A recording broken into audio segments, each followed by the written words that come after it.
meeting of the Ways and Means Committee. If you'd stand with me to recite the pledge, please.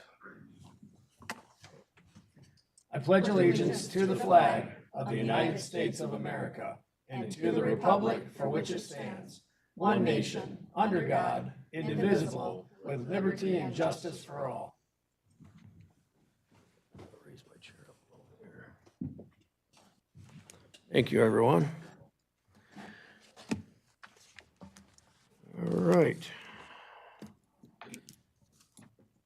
Any changes or additions to the agenda this morning? Yes, sir. Under item 9, we have a reclassification, review, and authorization for the county clerk's office, a tentative agreement with the command officers union for their wage reopener.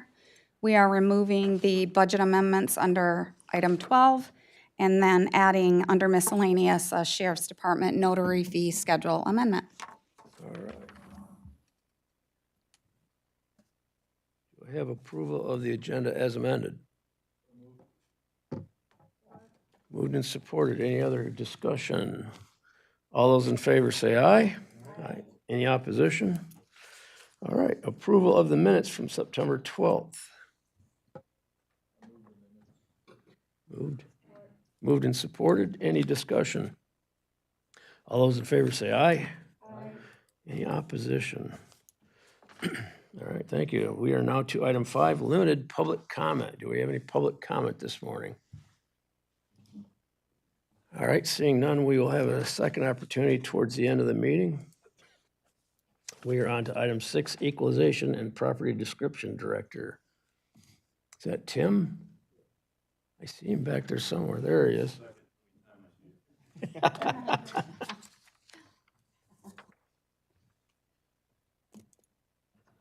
Good morning, Tim. Good morning. We have the Charlotte DDA, which is an expansion of 4 parcels. The taxable value or base value would be $248,000 on that base, so that's the starting amount.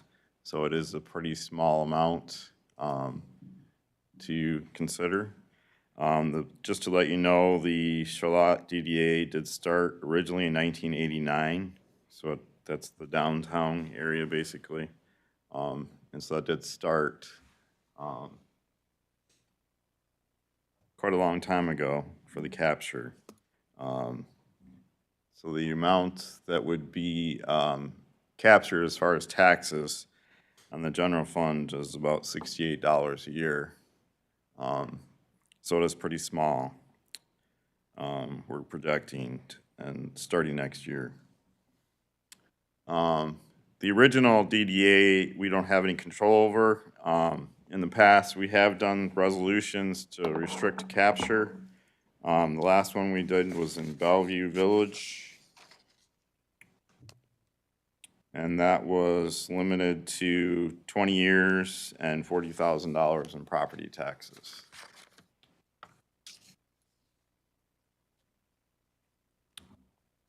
And that one will probably be up for vote next year because of the amount of capture that they've been bringing in the village of Bellevue.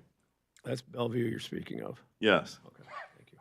So I just want to let you know, like the last time we've considered one of these. All right. As you can see, since the original DDA started in the 1980s, and a lot of these, the capture amount is adding up in a lot of these jurisdictions. We did put together just a history of the DDA's request since 1997, when the county had adopted a policy on how it was going to deal with any of those that came up. So this is the list here showing in 2003, the board exempted out of an Eaton Rapids request, allowed the Charlotte request. 2005, it was exempted out of a Potterville request. In 2010, exempted Village of Bellevue, and then out of a Windsor Township request in 2010. And then, as Tim said, in 2013, they granted a limited approval with the $40,000 in 20 years. So also, we have members from Charlotte and the DDA here to talk as well, and you can ask questions. I would appreciate them coming forward if they would. Don't mind. And while they're coming up, Tim, I just wanted to confirm, I think the DDA capture for 2025 summer, not including this request, was about $18,800. Does that sound correct? Okay, that's the whole district. Hi there, I'm Rob Hillard. I'm the city manager for the city of Charlotte. Thank you for your consideration of this particular issue. As was indicated, we have a long-standing downtown development authority, but the issue at hand, as I understand it, is the extension of 4 parcels. Those 4 parcels are being requested to be added to the DDA because of our way of looking at partnerships in the downtown. We've had a thriving retailer, an office building that's doing some great work. We're hoping that that can see some growth, but for right now, we want to be able to use the funding that the city also contributes significantly, and then what we think is the smaller amounts that the county contributes and also the library to really helping those businesses out. It's a major economic development tool for us. As you all know, Charlotte, we have a great special downtown, but at the end of the day, it's really the expansion of 4 parcels into our DDA. I wanted to introduce our chair of our Downtown Development Authority. His name is John Lopp. John, is there anything you wanted to add other than we appreciate their time today? So, Just that our DDA board, as been said, it's been around for quite some time.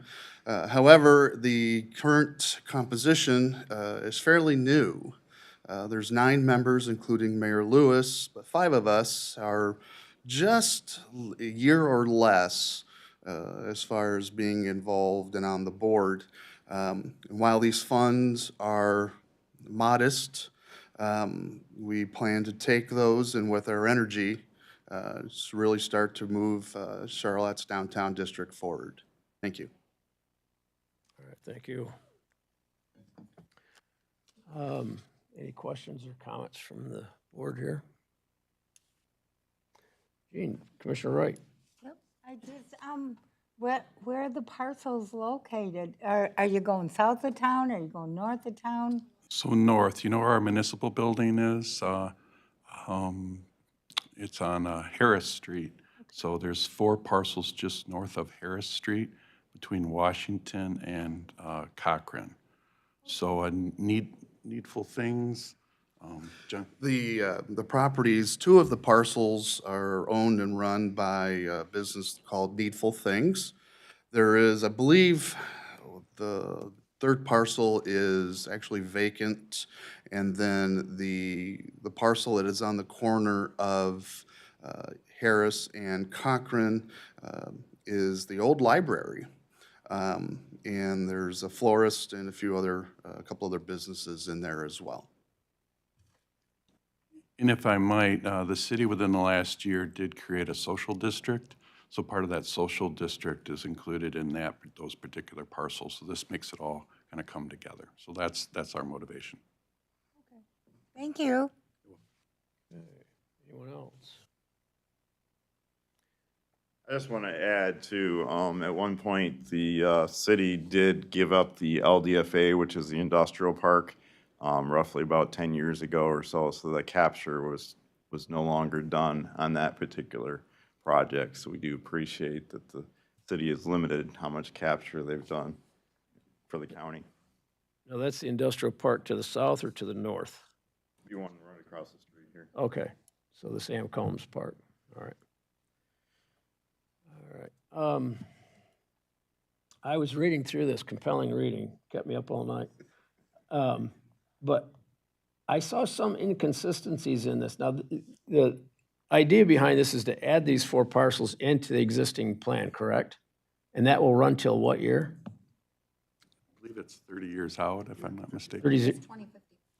2050. 2054. Probably 55 for tax capture, but 54 for the actual extension. Okay. And in that time period, what do you see, what's your vision for expansion or development in these areas here? these 4 parcels that we're talking about?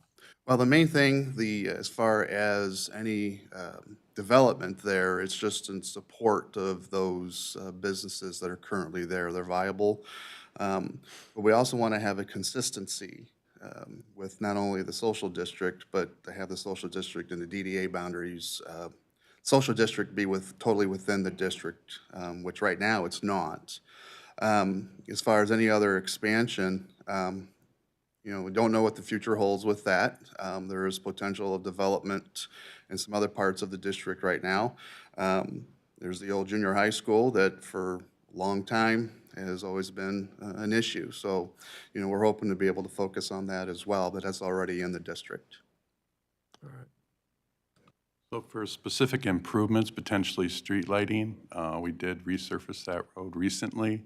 But also, if you've noticed some of our recent festivals, the expansion of those festivals are happening on Harris Street in those particular areas. So I think it's fair to say that that's becoming a real strong, viable area for our DDA. So I think it's a matter of supporting efforts with festivals, but also making sure that those properties are well lit, that there's trash cans that match the rest of the downtown. The primary focus of our improvements likely will be Cochrane, though, south of Lawrence Street. So you'll see some wonderful things. And again, the partnership that we have with the county really is the driving force for all those improvements. All right. And as far as preservation of historic buildings, I mean, I've been around a while, and I can remember those buildings. They've changed business, but the buildings haven't changed much. Are we looking at preserving that entire section in there? I mean, the library has got to be a historical building at this point. It is, and it is something that we're looking at. I know at Charlotte Rising has assisted with some facade grants, and there's been some things that have happened in downtown. In fact, TCAPS had a totally new front done. They're in the 100 block of South Cochrane on the east side, and there's been a few others that are being worked on. The hope is to be able to preserve and improve what's there. Obviously, that takes significant funds. So there are things that the board will be looking at to try to move those things along. Anyone else? Okay. Need to move this on to the full commission at this point? So what you can do, you could move it to the board to have discussion there with no recommendation.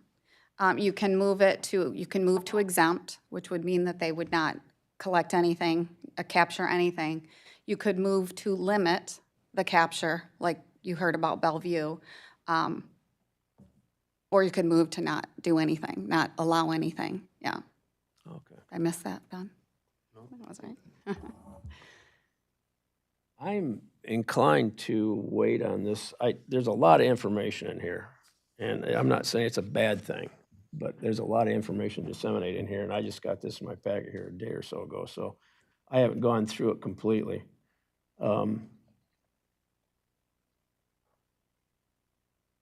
I don't know, has anybody else got any concerns, opinions, anything? So well, give me some comments. Tell me what you want to do. Commissioner Haskell. Yeah, I guess I'm looking for input from the commissioners from the Charlotte area. Again, I don't want to impose too much from outside the area, but I guess if you're saying you're willing to wait, Mr. Chair, are you suggesting moving to the board for discussion and without recommendation, or? Well, I would move it in for discussion at the very least, but I'd like to continue to go through this information. One of my main concerns was the historical preservation. That was my first thing. The second thing I'm looking at is at some point, and I know you gave up the industrial park on the north side, I appreciate that, but at some point, the expansion of Charlotte's they got to pick a direction. And I appreciate cleaning up the downtown. A lot of good stuff is going on down there. I'm not a fan of the social area, whatever they call that. And I've got my opinion about dispensaries. But anyway, there's property south of Charlotte that has been thrown out there for development for an industrial park also. I just want to take this all into consideration before we dive into any additional on this agreement that we have going right now. So anyone else? We got two commissioners here that deal with the city of Charlotte directly. I would just state that I'd be in favor of exempting that portion. You would, okay? And I am in District 12, but I have to stay on mute on this one because I am on the DDA as well. Okay. All right. That's accepted. Scott? I'm not on the DBA because I live out in the country, but I would rather go along with what you're saying, Brian, to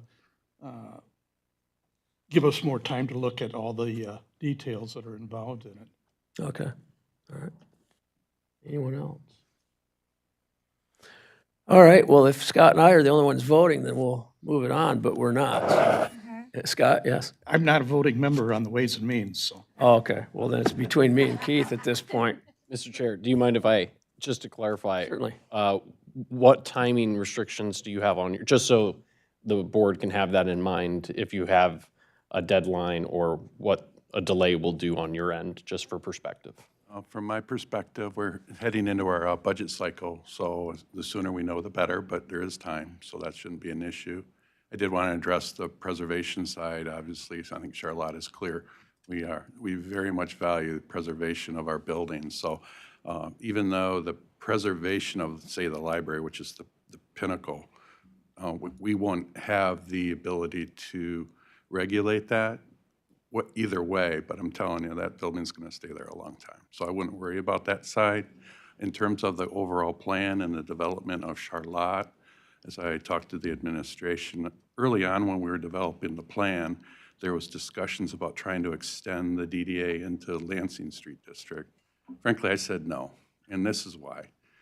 I don't believe in money over mission. I believe in the mission, and the mission is Main Street. And that core downtown is the key to it all. So expanding anywhere beyond what we're doing here was not in the value system of the city. So we're not money grubbers. We're just being very practical. Secondly, I think it's important to articulate the value of downtown. I know you all know that, but let me just remind you, when people roll into a town, they look at those downtown buildings in those areas, and it doesn't just affect that downtown in this, $100 or whatever annually. What it does is it basically helps grow the entire city tax base because people value that. They invest in that area, including Lansing Street, neighborhoods, industrial parks, because they really value the community. So the minimal investment that the city is putting into this, and we hope that the county comes in with this, isn't just about that area, that district. It's really about how Charlotte is viewed and how Charlotte is a great historical community that will then allow people to invest in neighborhoods, industrial parks, and other commercial areas. So don't look at it as just that area or that district, in my humble opinion. Look at it from a standpoint of the entire region and its value. So just wanted to share with you, we're not money grubbers. We think this is a reasonable request, and we hope that you can support it. Thank you. Thank you. Any other comments, concerns? I'm inclined to send it to the full commission. I would like more discussion on this somehow, some way, but I don't want to table it right now, so. Anyone else comment? I think that's fair. Pardon? Mr. Chair, I think that's a fair idea to send it to the board. Okay, all right. Any other You concerns? make that movement? With Yeah. no recommendation. Yeah. Okay. Would you like me to move it that way, or? Does everybody agree with that? I had a motion and support to All do right, that. so we got a motion and support. Any further discussion? All right, all those in favor say aye. Aye. Any opposition? All right, we will take this into further consideration. Thank you. Appreciate it. Anything else, Tim? That's it. All right, thank you, sir. Okay, on to item 7, Technology Services Director.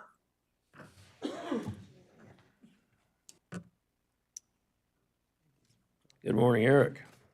Good morning, Commissioners. Eric Daly, Director of Technology Services. Start my report, update on the remonumentation plan. Technology Services, Equalization, staff from the Controller's Office met October 2nd to finalize the RFP that's going out for selection of the new county representative for the Remon board. You ask, why is IT part of this? Well, part of IT, we have a division of GIS, of the mapping for Eaton County. We feel that it's going to be crucial going forward that, we have part of, some of the feedback and input of part of the selection process for that, as well as the development of any future remonumentation plans for the county. In the past, we've, had a few concerns of the current remonumentation plan and what that plan includes for deliverables to Eaton County for mapping efforts, some of the duplication of efforts that we've been doing in-house versus what's being collected as part of Remon dollars and efforts in that. So we're also working on a plan, updated Remon plan, that will be presented later this calendar year to the board, and working with whoever is selected as that new Remon representative for the county. Any questions about that? Okay.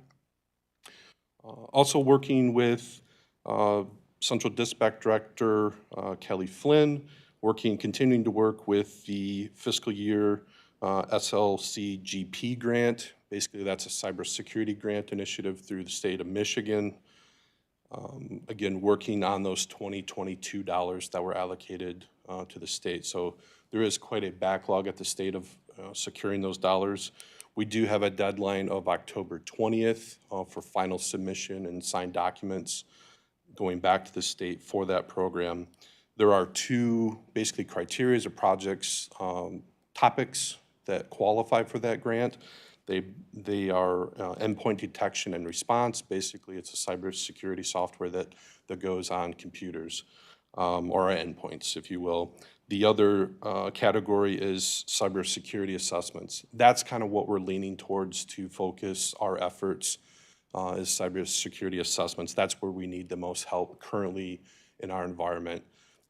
I'm also looking at finding a solution that is going to be budget neutral for us for the next, hopefully 2 fiscal years. That way, anything that's acquired, I'm not coming back to you next year of saying, hey, we acquired this application through a grant, and now I need money to support it and feed it.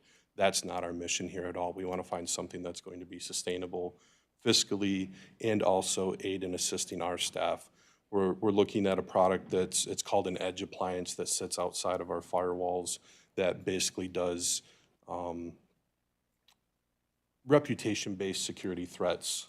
They have a team that monitors that at a national and global level, and it basically deters traffic, ill traffic that comes into our firewall. So it should clean up our firewall traffic logs significantly. It also reduces my staff's time to add and maintain secure list within our firewall of allowed and disallowed traffic. So that's where we're leaning towards now. We've secured a couple proposals for that, if you will, and we're weighing our options, but that's kind of where we're leaning for with that.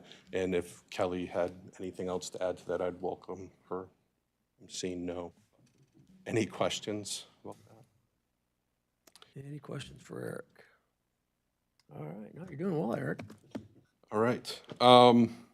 Also met on October 6th with Parks Director Ethan Jacobs, working with him, trying to bridge a gap of some deficiencies that they're currently having in-house with managing their Civic Rec platform.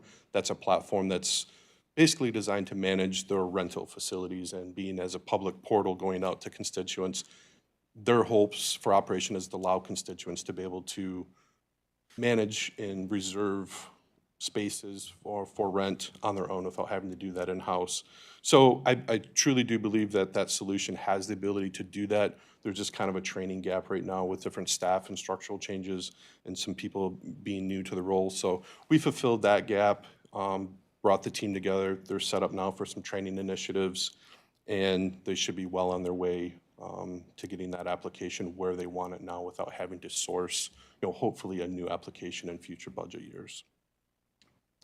Also, during our discussions, we determined that the product that the county purchased for their comprehensive website, AudioEye, that does basically ADA compliancy checks, that unfortunately does not cover that portion of Civic Rec. So we sourced a quote for that to basically have ADA compliancy checks on that Civic Rec site and future sites. So from a liability perspective, I would highly recommend that the county moves forward with that. That's been presented to Ethan as well, so he's reviewing that and under consideration of where that may fall in a future budget request.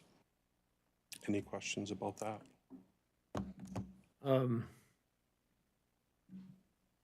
Cost is always a concern, Sure. obviously. But is this something that will take us through the next decade or the next year?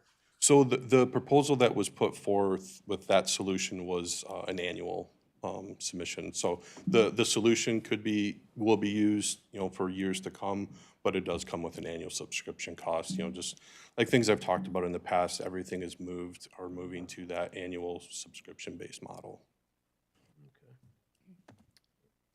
Commissioner Wright. So Eric, once that's instituted for the parks, then they'll be able to sign up for one of the pavilions and put in a credit card and all that, just like we do dog licenses and That's stuff? correct. That's the goal. Okay. Yep. Anyone else? And so our hope is that whatever revenue we generate from rentals will offset the cost of this? Yes, that would be the dream. Are you optimistic that we'll do that? Yes. Okay. There's the benefit of staff not having to manage a calendar in real time and everybody being like, hey, is it free that weekend? No, I booked it. Is it not on the calendar? Oh, I forgot to put it on the calendar. Anyway, Yes. so it does automate and free up staff time too. So that's a benefit. Absolutely. And that also allows them to take the deposit electronically online then? Yeah, so the facility is already set up to take e-payment. This would just streamline it where they would allow the constituent to reserve the space as well. So they can handle online payments now. It's just the reservation part of it. It's kind of This is countywide, every property that we have? for parks. For parks, okay. All right, I see Chad back there, I don't see Ethan back there. Any comments from the Parks Department, anyone? I guess not. All right, thank you, Eric. Update on Central Command efforts. MCT equipment has been secured and has been provided to Mid-Michigan Emergency out of Holt for installation. Our plan is to install that equipment on the 2 transport vehicles as part of the restructuring of that. We're hopeful that equipment is installed by no later than mid-November. We're still waiting for one little piece of that installation package to come in, but the bulk of the equipment has already been delivered, and it'll just be a scheduling part of the vehicle to get there. We've also been working on the personnel changes within our network of renaming individuals, assigning new roles, assigning new home base buildings or organizations, if you will. That will allow us to do very granular tracking of staff time when calls for service come in. The automation will be in there, so we'll know whether that's a call for service for Central Command or if it's part of the Delta contract. So that'll create a lot of efficiencies for reporting as well. We've also been working with Central Dispatch staff to change some of the structuring there of assignment of units and districts for calls for service in there. So again, that'll allow for very clean and efficient reporting for calls for service for public safety between the 2 organizations as well. So that is well underway, and I can say we're 99% completed with that project as well. Any questions about that? I don't see any. All right. Met with Barry Eaton District Health Department Administration on October 8th to discuss our paths going forward with our IT and GIS services. Now that we're under another contract for this year, we've discussed paths of what that looks forward, how that looks going forward for both of those services. The start of that discussion was kind of prefaced around the GIS services that the county provides to them. Had a review with staff of what they currently are using, what they've historically used. They've had a lot of staff members transition to different roles and responsibilities in there, so kind of bringing them up to speed a little bit better of what they've actually have at their fingertips and what they've used historically. Kind of one of our timelines to getting things restructured for them is licensing renewals take effect October 1st, so we're making plans to separate those tenants. We're still going to manage the work and data for their GIS services under our current contract, but it does set us both up in the event that that contract changes. Both parties will be stable. We're just changing over credentials or sharing who's managing that. And then also looking at paring down some of the licensing costs that they currently are doing. They're down in their staffing numbers. They don't need to have the renewal numbers that have taken place in past, so we're reducing the cost and what they're actually going to be using that technology for.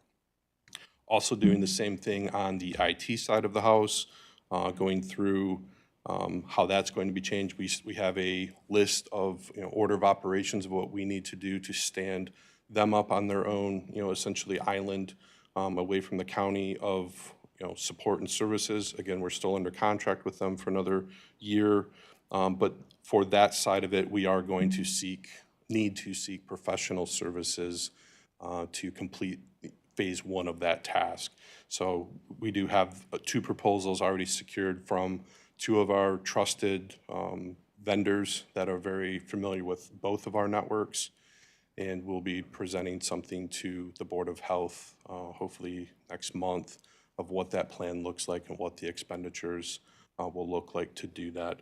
But that's really kind of one of the only pieces of that, separations of network between the 2 organizations that will need professional services. The rest of it, that'll be the timeline of starting, getting that in place, and then separation of our licensing as those become, renewed on their annual renewal dates. So, any questions about that? You're just very good at explaining things, Eric. Yes. Also working with the state of Michigan this past month. State of Michigan has secured a new vendor for their connection here to the county, actually all counties, for court and lien traffic for law enforcement. They're migrating away from AT&T to a company called Lumen. Worked with them this week. They actually had to install some new equipment in one of our data center closets. Also working with engineers on the state side to do a consolidation of equipment that the state currently has here on site. For one, to reduce costs on their end and support. It frees up some physical space in our data center closets, and it creates a little bit of efficiency for them as well. Part of that plan, we're also working with the state of Michigan engineers to ensure that a redundant connection or redundant path is available for operations here in the event that that primary connection has failed. So we're working with the state of Michigan on that project. It's going fairly well. During that project, it will cause a slight disruption to connection to the state of Michigan, but state of Michigan states that it should be very minimal, with minimal being within minutes of downtime. But it is a necessity that is caused by the state of Michigan changing vendors away from AT&T to Lumen. Any questions? And all this equipment new is at the state's expense. 100%. Good. 100%. Just our labor. Commissioner Haskell. So you said they're switching to Lumen? Lumen, yes. I've never heard of this. Same. Okay. And they're like a IP? Yeah. Okay. Yep. So what's interesting though is Lumen is their vendor, but AT&T installed the hardware. It's actually AT&T's new hardware. So it's almost as if Lumen contracted with AT&T. So I'm not really sure where the savings is in this, but that's not for me to decide. It kind of sounds like one of those like Mint Mobile using T-Mobile. Yeah. It's Gotcha. exactly- I looked it up because I was curious. It was formerly CenturyLink, so they've rebranded. Okay. Last thing I had was, this is something that I'll bring to you probably next month, is rollover fund requests from our last fiscal year.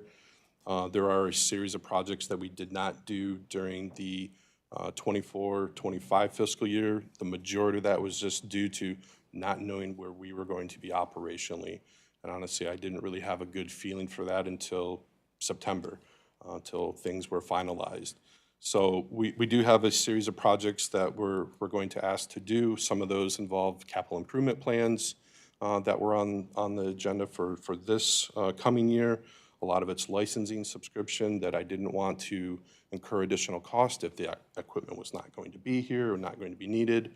Some of the buildings of equipment that we have in there was some uncertainty of if we were going to still operate in those buildings or move different staff to that.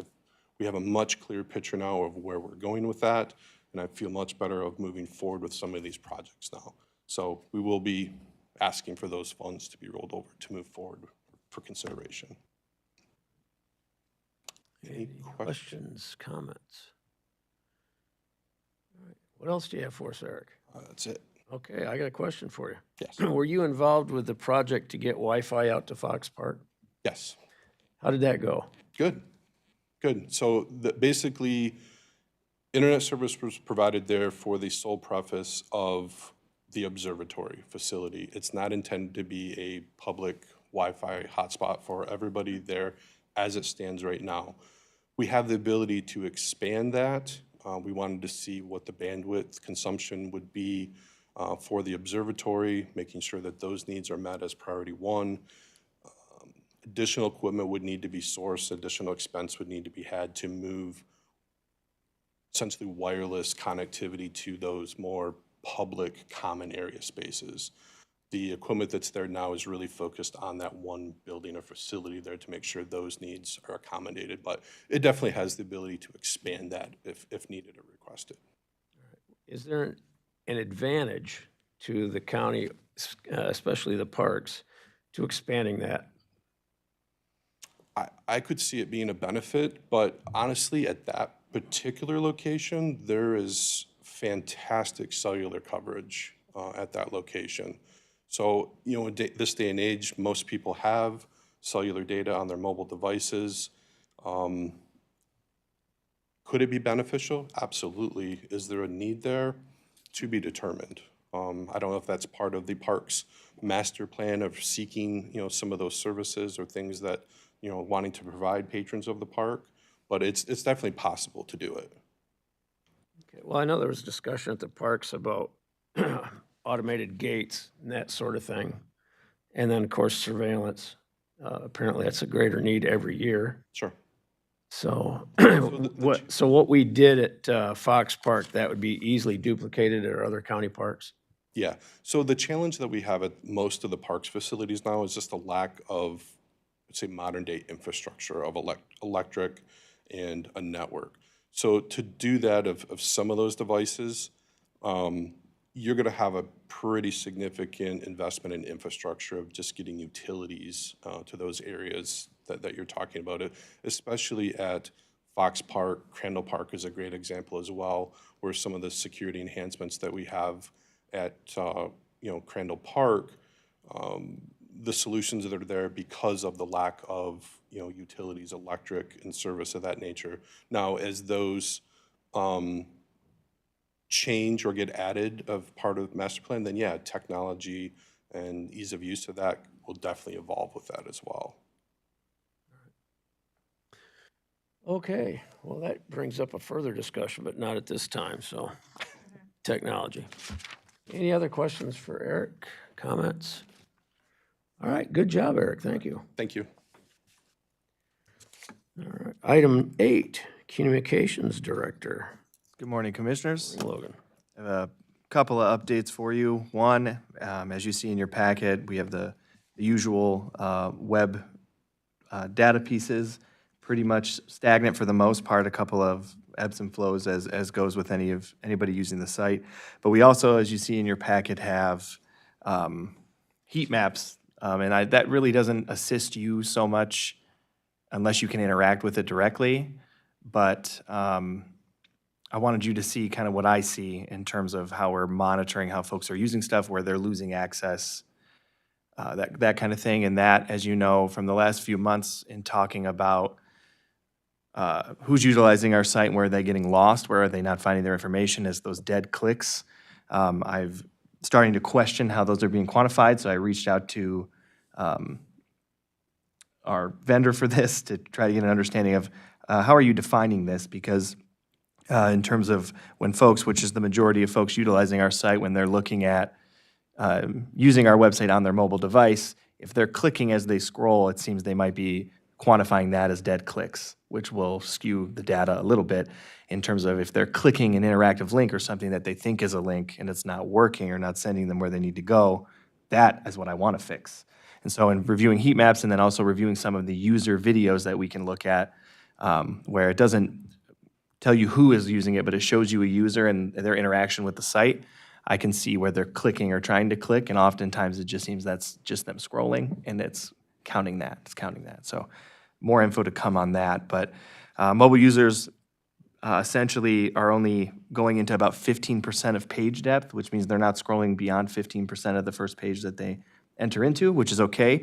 That just shows that they are immediately going to those menus, those interactive links. When we're cycling through the popular links, that's what they're accessing. So that, paired with how long they're spending on any given page, shows us that they're finding how to find what they're looking for. The measure now is to make sure that they're not falling off as they get to it. I know that all sounds kind of convoluted, but that's kind of what we're playing with everything that we're using to monitor this. So again, right now, working on addressing dead clicks and different elements that aren't working or being interacted with correctly.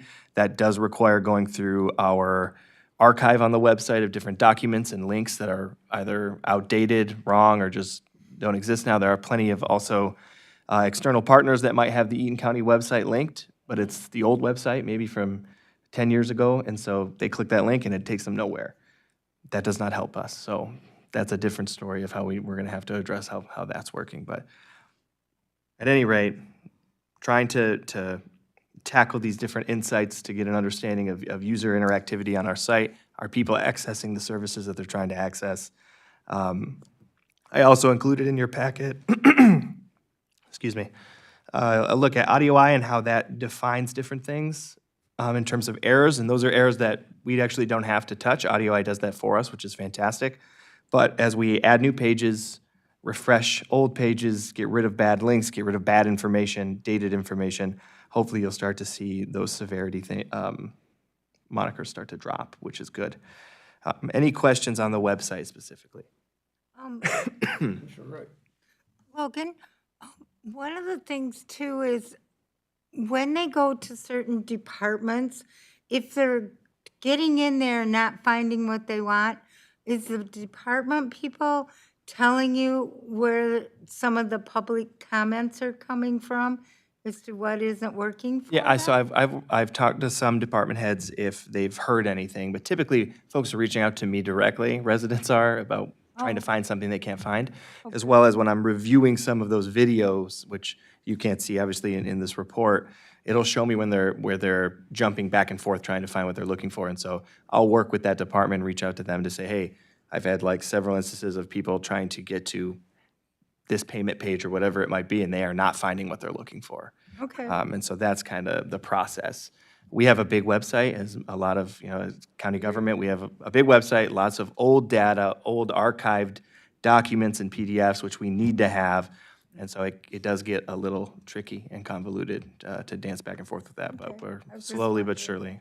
If you're getting feedback from the public when you say Yeah. you're looking for where might be a dead, click. Yeah, if it's not direct, it's me looking at these analytics and it's telling me like, hey, a bunch of people are getting angry on this page. Okay, thank you. Any other questions for Logan?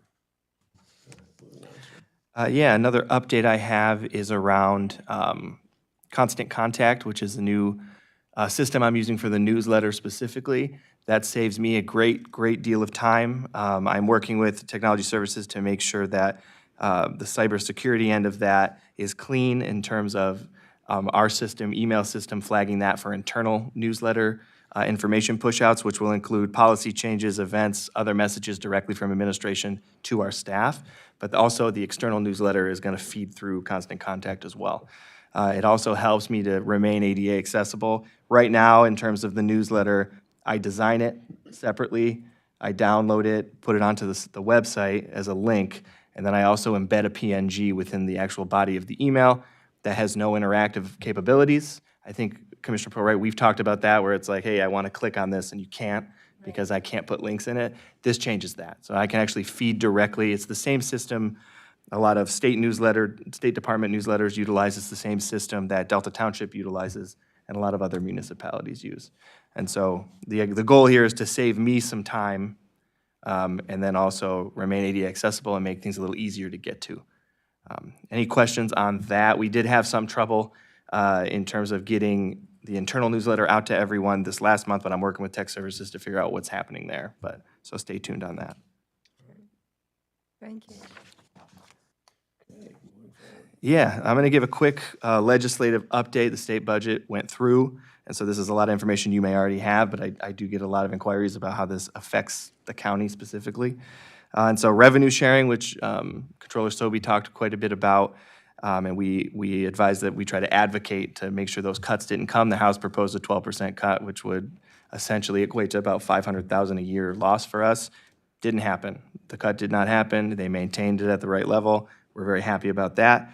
And then on to some bad news. The animal control building the allocation request did not go through, unfortunately. That was a long shot, but I just need to let you guys know that that's not in the budget with the state, unfortunately. But we do have about $11.6 million to apply towards public safety measures, and that can go towards a lot of different things. And those are in the form of assistant payments for public safety. That's how they'd reimburse that. And so that would be roughly $152,000 annually for the county. That's separate, as far as we understand it, from the Public Safety Trust Fund, which is another revenue source, but we don't have all the information on that yet. With some back of napkin guessing we can give you if you want to talk about it later, but we've reached out to a few different contacts to try and get clarification, and unfortunately, a lot of people are just kind of scratching their heads at this point. But we will eventually know what that amount is, what that looks like, and how that will work. There is a potential for prosecuting attorney office funding, which I know has been discussed back and forth, that $17 million for those 15 counties.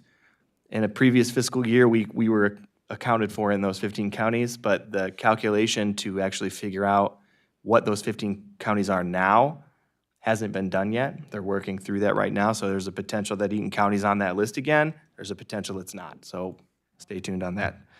I was going to talk about the road funding, but the road commission's separate from us. If you guys want me to talk about that, I can try to. It's a little complicated.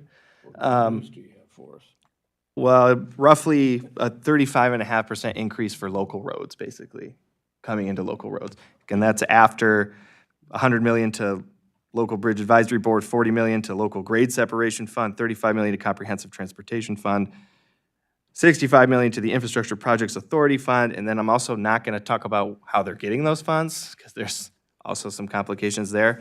If any, maybe some commissioners might have more information than I do on that specifically, but if you want to talk about that, we can now, or we can talk after, too. Just add, though, part of the funding mechanism was a 25% tax on marijuana, and 24%?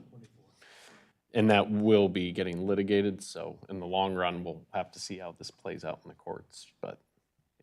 Yeah, there are some other grant opportunities, hopefully, from cybersecurity to invasive species, infrastructure, fire, all soon to come. Maybe we're going to be throwing our hat in the ring for some other funding.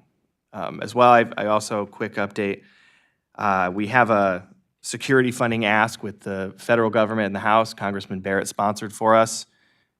That is looking how it's looking, pretty much. I did speak to their office at an event in Lansing a couple weeks back, and they just look very tired and they're scratching their heads too, so no update there. Okay. Any questions? Last quick thing here is I am working with Deputy Administrator Dawson on trying to identify and changing my job description specifically to better reflect what I'm actually doing. I'm still the comms guy, but to cover everything else, that I'm not talking about pay or anything like that, but you may see a change in my title and my job description, which we can talk about at length when we get further in that process. But essentially, I want to be able to reflect the actual work I'm doing, because I am getting a lot of inquiries about, why am I sitting where I'm sitting and talking about what I'm talking about if this is my title. So All right. that's it. Any other questions, comments for Logan? Okay, I will tell you, Logan, what page is that on here? Where all the splotches are on your. The heat map. Difficult to determine what's going on there. Yeah, so I won't name names, but a commissioner asked me what I was talking about when I kept talking about heat maps. And I was like, I'll put a screenshot in. Now, if you're actually within the system, you scroll over these, there's it'll have not just a 1 and 8, it'll have 200 clicked here, and you click that and it'll show that interaction. You can go to a video showing how they're interacting with it, or it'll flag to me hey, this person clearly was not happy with what was going on here. Watch the video. That kind of thing. But this is what I see. That's basically all I wanted to show. But yeah, you're right. It's kind of useless for you, I guess. I'm assuming hamburger menu means something different here than anywhere else. Yeah, so it's also in the top left corner. You ever see those 3 lines where you click it and the menu pops up? That's a hamburger menu. Okay. All right. Sorry. I'm not technologically advanced, Logan, so I just. Is that because if you eat hamburgers? All right. Thank you, Logan, for your report. And the pictures are very nice. Okay, on to item 9, Deputy Administrator, Human Resources Director Ben. Welcome. Hey, thank you. I want to apologize in advance. We do our annual renewals for health insurance, and those tend to be bigger agenda days for me, so bear with me and thank you in advance. But we'll start out with the positions update. We filled 10 positions. We have 12 posted online, 4 of which are new. 8 are tied to continual requisitions that are open or open and unfilled for the time being. We just reposted the positions in the prosecutor's office, so we were able to get those back up with the adoption of the budget.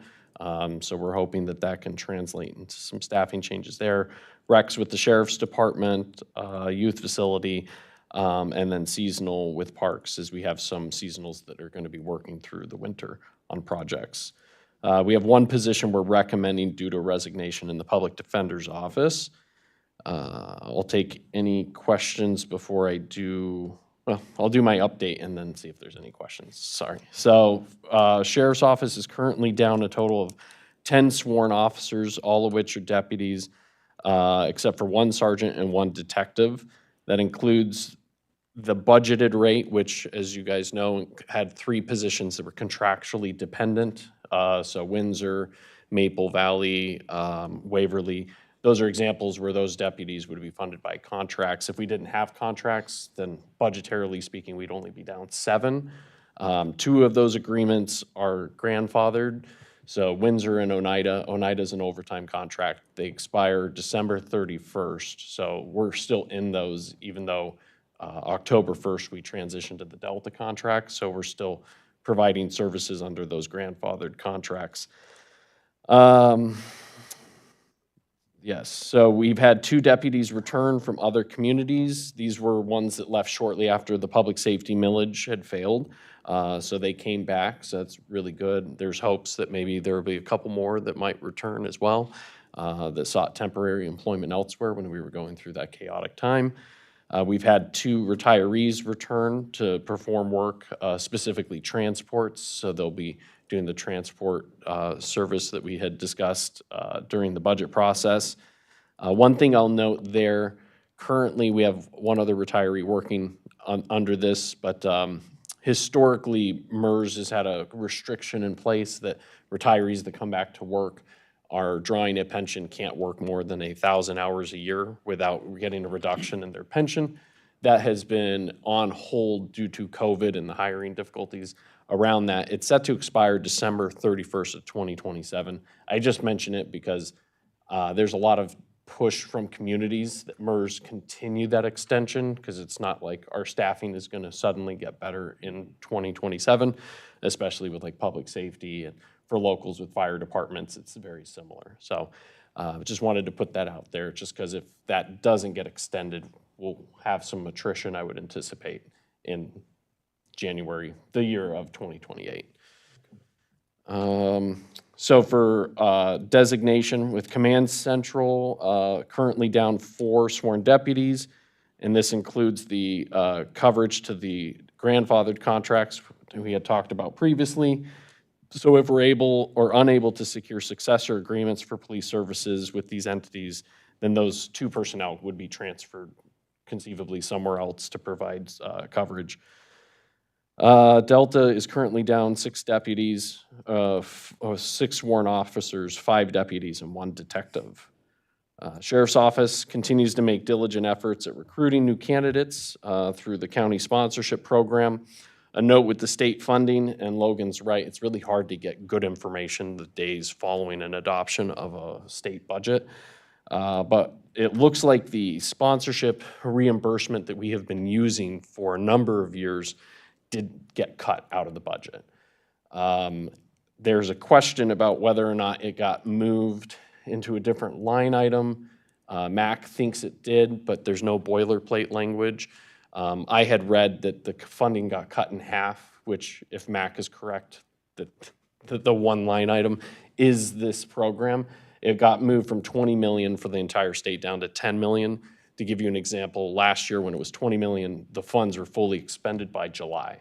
So if you cut that in half, then you would anticipate there's probably only going to be a reimbursement window of 3 months. But they probably, getting allocated money through the Public Safety Trust Fund, want locals to take on the responsibility of paying that. That'd be my guess. But once we get more information, we'll be monitoring that.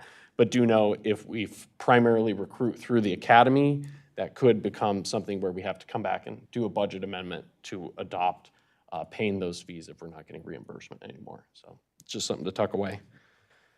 Okay.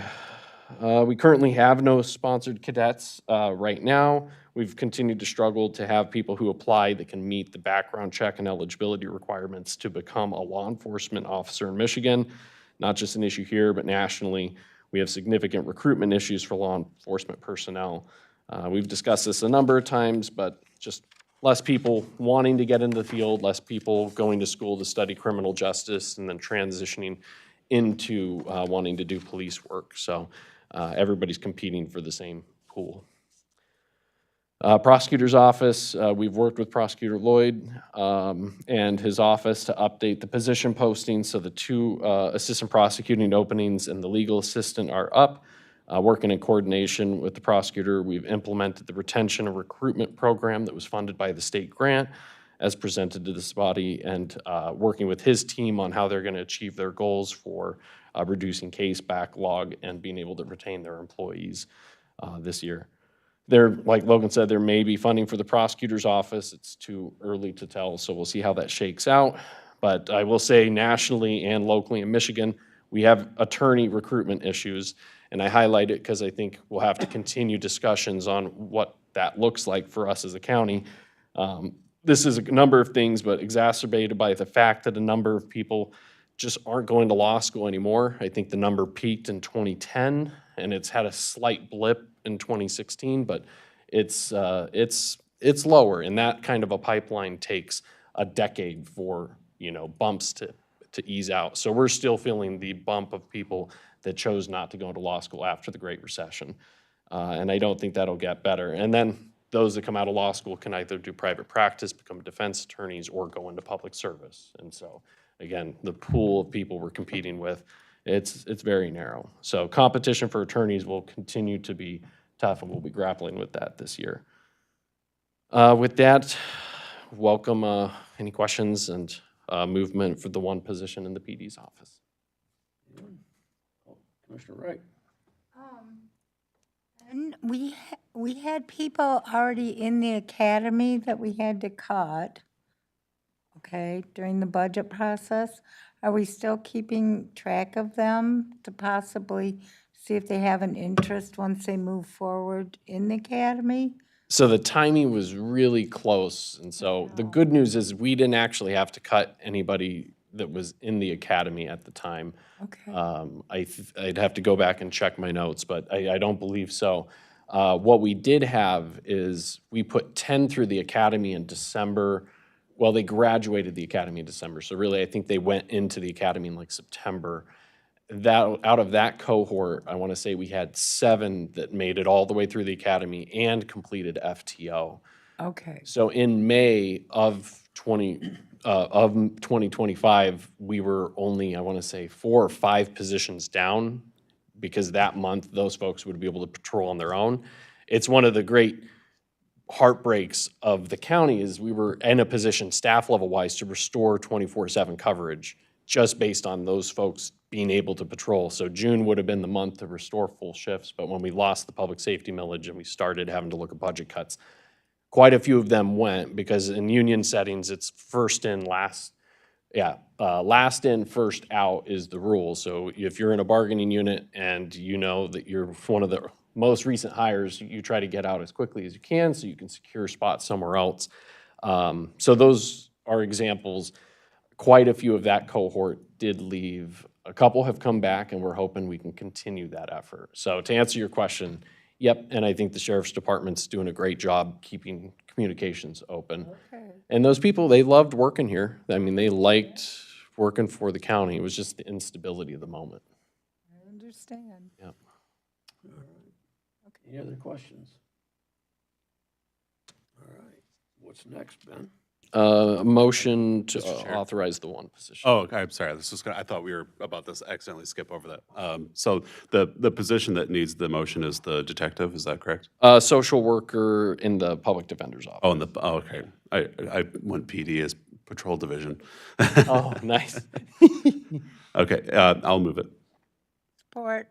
Okay, moved and supported. Any other discussion? All right, seeing none, all those in favor say aye. Aye. Any opposition? All righty. Next up. All right, next is the renewal discussion. So starting off with health, dental, vision.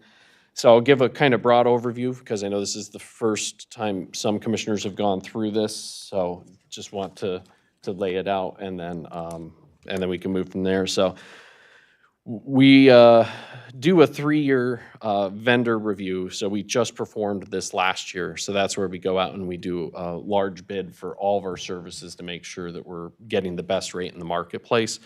That process is very time consuming, so we don't do it annually. But once we lock in on a carrier, say like Blue Cross Blue Shield is who we chose for health insurance, we still have annual renewals with them. And then there's some options for us if for some reason we wanted to go shopping mid-cycle. But that is the structure of how the county's always done it. We use Brown & Brown as our insurance broker. They assist us in maintaining compliance, managing bid process annually and every 3 years, and alerting us to trends in the marketplace and recommendations for maximizing coverage and reducing costs. Structurally, our benefits of a county haven't had changes really since the passage of the Affordable Care Act in 2010. That's around the time we added the free plan. We have CB6, which is a buy-up, and CB12, which is free to the employees. That was to avoid the Cadillac tax, as it was called back in the day, which is no longer in the law in force. But anyway, so just so you know, that's a piece of ours. As a public sector entity, we approach our plans differently. A lot of private companies will change deductibles, out-of-pocket maxes, prescription drug lists, like every single year. If you've never had the pleasure of working for one of those organizations, it can feel like whiplash every year, seeing your benefits go. We try to provide stability, and being self-funded, that gives us the ability to kind of pick our plans and control them a bit more than some private employers may not have the opportunity to do. So that being said, the other thing to keep in mind, if we ever contemplate making structural changes to a plan, it's considered a mandatory subject of bargaining. So changes would have to be negotiated or given the option to negotiate in the long run if it leads to a reduction in coverage or a cost change, right? So in the long run, if we want to make changes, it's like something we would do over a course of a period of years, you know, and we're not bringing anything to you today, but mostly I just want to make sure you kind of understand how our procurement and development of plans works here at the county. So before I transition to renewals, any questions on the general summary? Okay. Renewal section, we'll start with Delta Dental. First, you'll see we have something to smile about. We're on our last year of a 3-year rate lock. So the illustrative rate over the prior 2 years went up 12.2%. Cumulative this year, it's forecasted to go down 19.82%, so that's good for us. The other thing that is in this renewal is the option to lock in our administrative fee for another 3 years, which is always a good deal when you get a good rate and you're able to lock it in. It's worked well for us here and then on Medicare Advantage front as well, which I'll discuss a little bit later. So our recommendation is to move forward with that renewal. We'll do all of them as a slew unless for some reason we want to pull them apart at the end. Vision, you may be asking, I don't see it there. Don't worry, your vision's fine. We're in the middle of a 4-year agreement, so there's no change in our vision rates on the horizon until 2028. So our current subscriber's $1 per user and then 42 cents for retired users, and that's for exams only, so no changes there. The next piece is our analysis of the rates this year. So I'm going to scroll down so I can be with everybody. So the first piece we show here is a population analysis of non-union employees. This just demonstrates what plan folks are choosing, and then within those plans, whether they're doing single, double, or full family. It's a snapshot. And again, if we ran this for all of our union groups, it'd probably be pretty similar. So we're just looking for statistical significance so you can see kind of where people lie. So of the employees that have our health insurance in the non-union, about 64% of them choose the buy-up plan. So they pay the extra fee for a lower deductible and for that level of coverage. And then within the group, 41% are on full family. As we move forward our examples, we used full family in each of them because one, statistically significant, it makes sense based on the population choice, and then two, from a budget standpoint, it's helpful to see what is the most expensive plan that you cover, because then you can build back and discuss the other levels from there. So the next page is a summary of health insurance rate changes. So I'll start with the stop loss and admin fee before we go through the main combined sheet. I just wanted you to see the things that comprise our health insurance renewals. So the administrative fee, which has gone up pretty moderately, and that's just the price that we pay to have Blue Cross come in and run our self-funded plan and the benefit package that we have. And that's on a per prescriber basis. The increases on that have been pretty reasonable in terms of inflation. Stop loss coverage. So really when it comes to stop loss, you only have a few options available to you, but stop loss is what caps the liability for the county for claims over whatever threshold we choose to add. We're self-funded, so if we didn't have a stop loss policy, we would pay out for every claim that happened, which is always an option. Not one I would recommend, but it's an option we can do, right? Our stop loss has been $100,000 since 2022, when it went from $50,000 up to $100,000. Going into this discussion, we reviewed whether bumping it an extra 50 grand would make sense, and the cost benefit of the claims exposure versus what we would save in premium. We're not recommending that. We are recommending the rates that include it staying at $100,000. Some of the things to keep in mind as we now move through those two expense categories are built into the health insurance rates and cost sharing sheet all the way over to the left there. So this gives you the breakdown of the change year over year and the cost of services and the cost sharing that the employee-employer split for the benefits themselves. So over that 5-year period, we've had a 42.8% increase in our health insurance costs over the time, and then the split of that between the employee and employer has gone up 14.5% from the perspective of the employee, 46.1 from the perspective of the employer. So it's been a rough 5 years for health insurance, and that's not lost on anyone. And everybody that has employer-sponsored coverage has probably seen significant rates increases this year. I think it's the highest in like the last 20 years I was reading. So anyway, we want you to have that historic perspective and see what that looks like.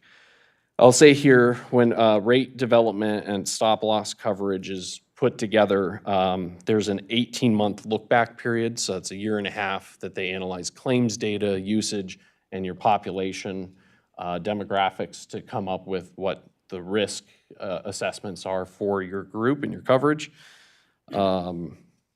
Sorry.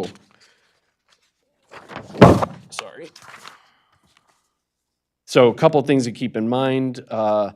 Our active employee population includes the retirees' health coverage for people that are under 65.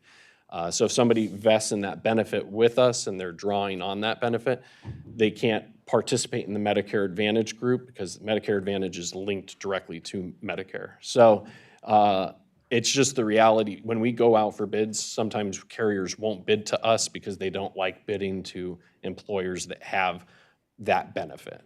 So that's one thing to keep in mind when we go out for bid. It limits us.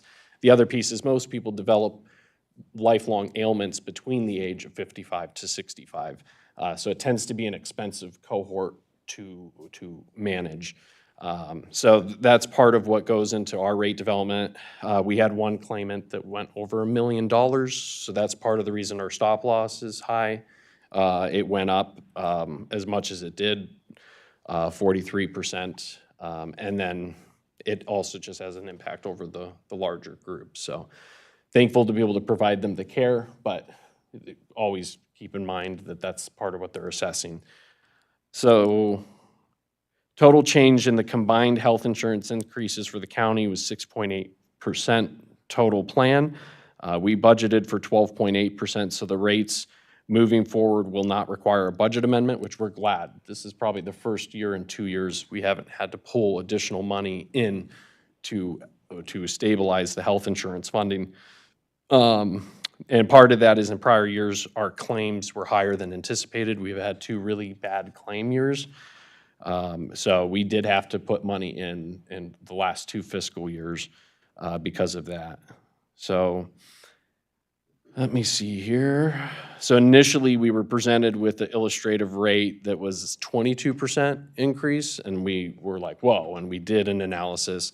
We had eliminated a class of drugs called the GLP-1, the weight loss drugs, that were very expensive, and it was in a bad way because the drug company was charging us like 2.5 times what they would sell it directly to people, direct, and they would not back off of that rate. So we excluded those from our plan.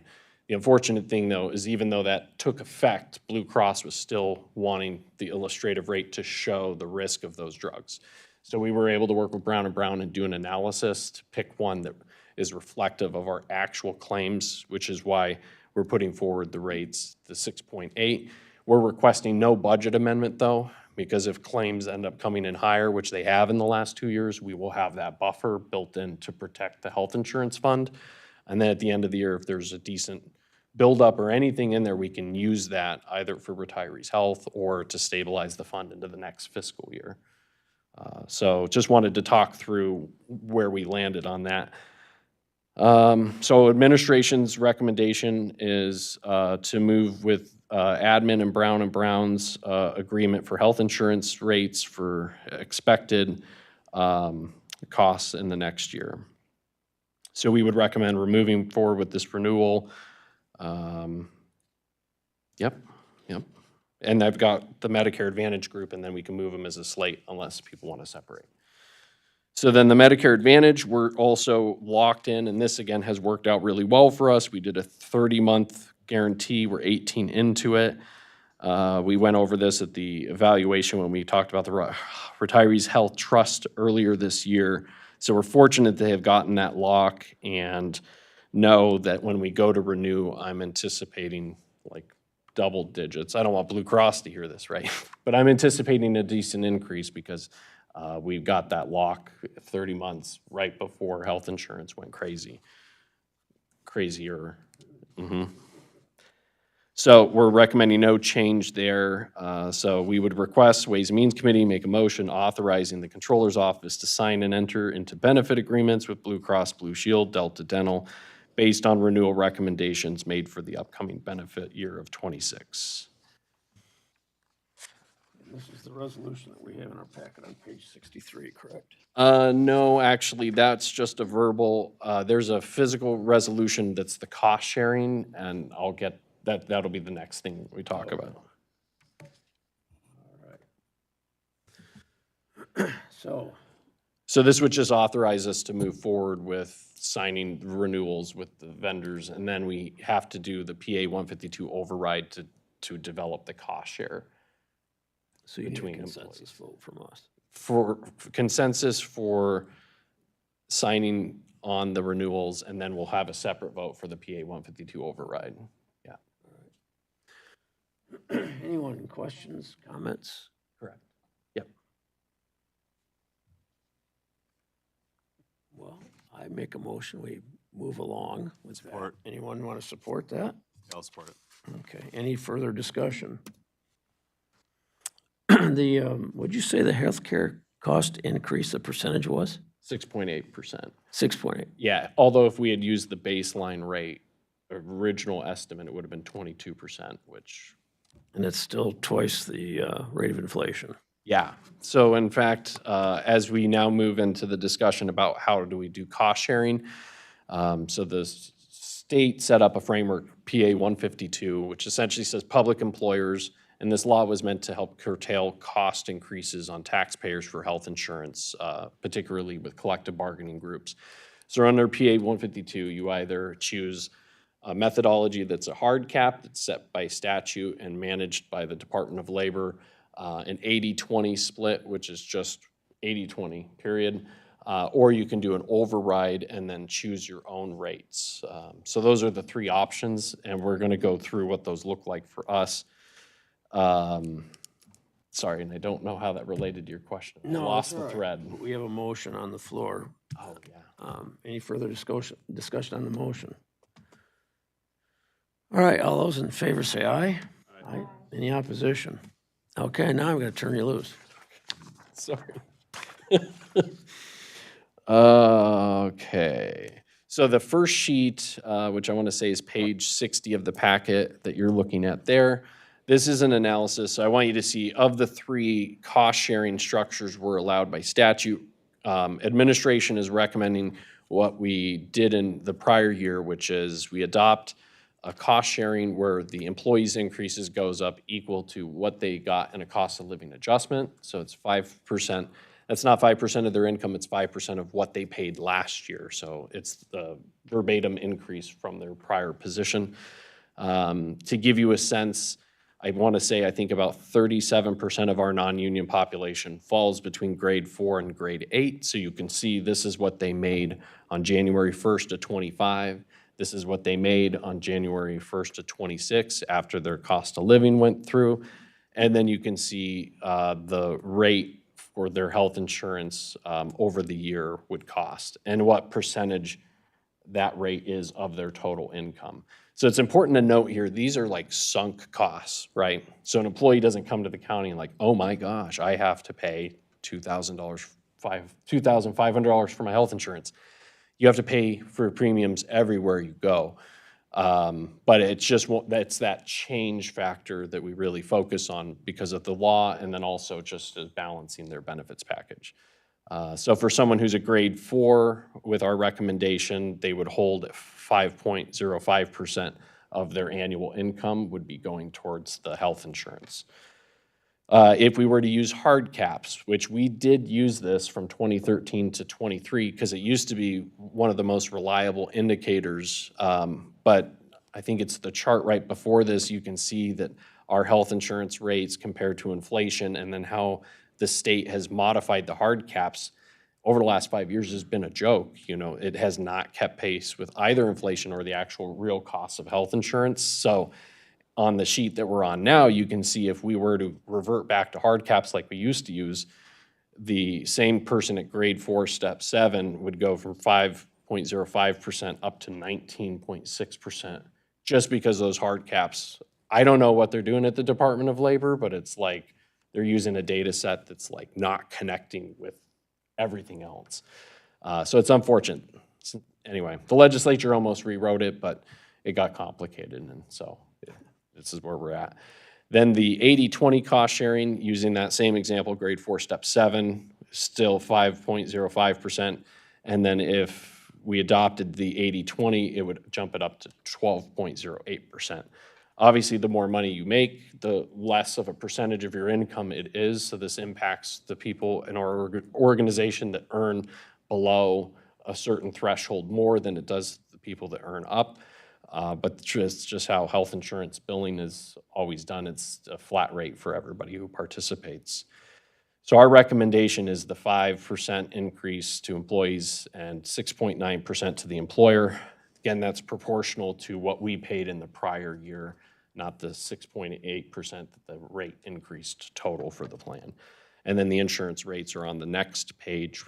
These are familiar because we put them up on our website every year, and includes what the COBRA cost would be if somebody left and decided to keep their benefits at full cost. So then on page 62 is what we're requesting. We're requesting authorization that we use the expected rates this year rather than illustrative rates, and doing a PA 152 override to adopt the following cost sharing: 5% to employees, 6.9% for the employer. This will not require a budget amendment unless for some reason our claims are wild later in the year. We would bring that to you if that was the case. This will need to go to the board, and the board has to adopt an override at a 2/3 majority to opt out of the act. So. Okay, any questions, comments? A lot of numbers here. Just real quick. So just to reiterate, this is the one that, for the entry-level percentage of income, okay. 100% correct. And I would note too, this came up in bargaining as well, but we've really done a lot to shoulder the cost of health insurance, and we may not be able to do that every year. We're pretty honest with our folks. Not increasing deductibles, not increasing out-of-pocket max, not making changes, that in and of itself has a value to it. And then you add in the fact that we've helped try to hold some of these costs down over the past 3 years, which has not been an easy undertaking, which is part of why we're presenting it like this, is because we want people to understand, look at what you make, but add 32,000 to it, because if we didn't have a really good plan, we could probably put more on your check, right? But you're either paying it out in premiums and coinsurance to doctors for medical visits and for prescriptions, or, you know, so anyway, we like to remind people, this is a part of your total package. And then the other piece I'd say that's good to note is right now, employees under our recommendation would pay 8.4% of the cost. That's pretty low. A lot of communities or schools just do an 80-20 because it's easy, it's quick and dirty, it's just done, right? So for perspective, they get value in the stability of the plan and value in the fact that they only pay 8.4% of the cost of the plan. So I think it's the employee-friendly way to go, and I think we can afford to do it this year based on our budget and the information that we've reviewed. Okay, thank you. Any other questions, comments? Well, Oh, I'm sorry, Commissioner Mr. Wright. Chair, my comment is that I am familiar that a lot of people are trying to hold it at the amount that is taken out of their check per month, but they really have been upping those deductibles and things like that. Yeah. You know, out-of-pocket expenses before it's covered, and, you know, all those type of situations. Yeah, we have a flat co-insurance, you know, so it's not even the percentage. I mean, they're good plans. And I think probably in the 2 to 3 year range, we probably do need to analyze and bring back a holistic analysis of our plan structures, which I don't think's been done for a while. So, but that's not a today thing. And coincide with bargaining so that we can make sure that we, you know, include everybody in the process. Any other questions, comments? So this that we're discussing right now would carry us only through the end of fiscal year 2026, is that correct? Yep. Okay, and then, and at that point, we reevaluate everything. It's through the calendar year. Calendar. Oh, year. yeah, thank you. Okay, not Benefit fiscal. year 26. Benefit year 26, okay. And for budget purposes, Melissa has to budget 3 months under the prior year rates and then 9 months under these new rates, so. Thank you for giving Melissa credit. Yeah. And our anticipation for that time after this benefit year runs out, I mean, just some of those numbers are scary, Ben. They are. All I can say is short of, I would say, federal reform, I don't see things changing. And I don't know what else to say. We have essentially no leverage in bargaining with our health insurance carrier, especially with the group that we have that make other companies not want to bid for us. I think when we did the last bid, I want to say we had 3 or 4 that stepped up, and Blue Cross had the best out there. But it's not a monopoly, but it's an oligopoly, so there's only like 4 or 5 players really in the market. And because we're not an employer of 200,000, we can't walk in and say, nah, do better. They, we're kind of. You did a good job the other day. Yeah, that's true. Melissa did a good job with them on the phone. Proud of her. Yeah. Not to cast a black cloud over this, but looking forward 10 years, at what point does this not become financially sustainable? Yeah, if there's not federal reform, I think on pharmaceutical patent protection and price expansions of drugs, I don't think it's going to change. But I think if you were able to change that of the equation, a lot of our health insurance costs is 100% derived from the fact that you have drugs that went up 1,000% over a 3-year period, right? I don't want to name names, but there was one drug particularly that was sold for $1 so that it could be used to help cure the disease that it was meant for. And that's one of the drugs that went up dramatically in its pricing to almost 2,000%, I believe, over a period. And it's not in any way coordinated back to the cost of development. So anyway, I don't want to get on a diatribe, but I would say any hope we have for stabilization of these, I think will have to come from pharmaceutical reform. Because as long as we have to pay whatever they write, our costs will continue to balloon. That's just my personal, professional opinion. Mr. Chair? Yeah, Commissioner Wright. From going to a breakout session presented by Blue Cross Blue Shield at MAC, the other component outside of the very expensive escalating cost of our drugs is the way the hospitals have been merging and merging and merging. So consequently, you're back to like certain areas might only have 2 major chains, and so they're all competing for staffing and and they also can tell you what they're going to charge because that's the only ones that they can work with in the area for coverage for your employees. And so they really dwelled on that with a slide, and I believe them. In a fair point, you remind me too, population-wise, we have aging Yes. baby boomer population, which is one of the largest generations in U.S. history. So as folks are transitioning into different seasons of life, their care needs begin to change, and so that does also put pressure on the system. But the staffing issues we have with attorneys, we have with police, we have with accountants, it's alive and well with nurses and doctors is pretty much seems like every system we've set up to like train people to be specialized and competent is having dried up pool of candidates on the front end because we just aren't having as many kids as we have as a country, and that's been a trend for a long time, but it is seeping into everything. Yep. Yep. All right, any other questions, comments? Commissioner Barber? Yes, thank you, Mr. Chair.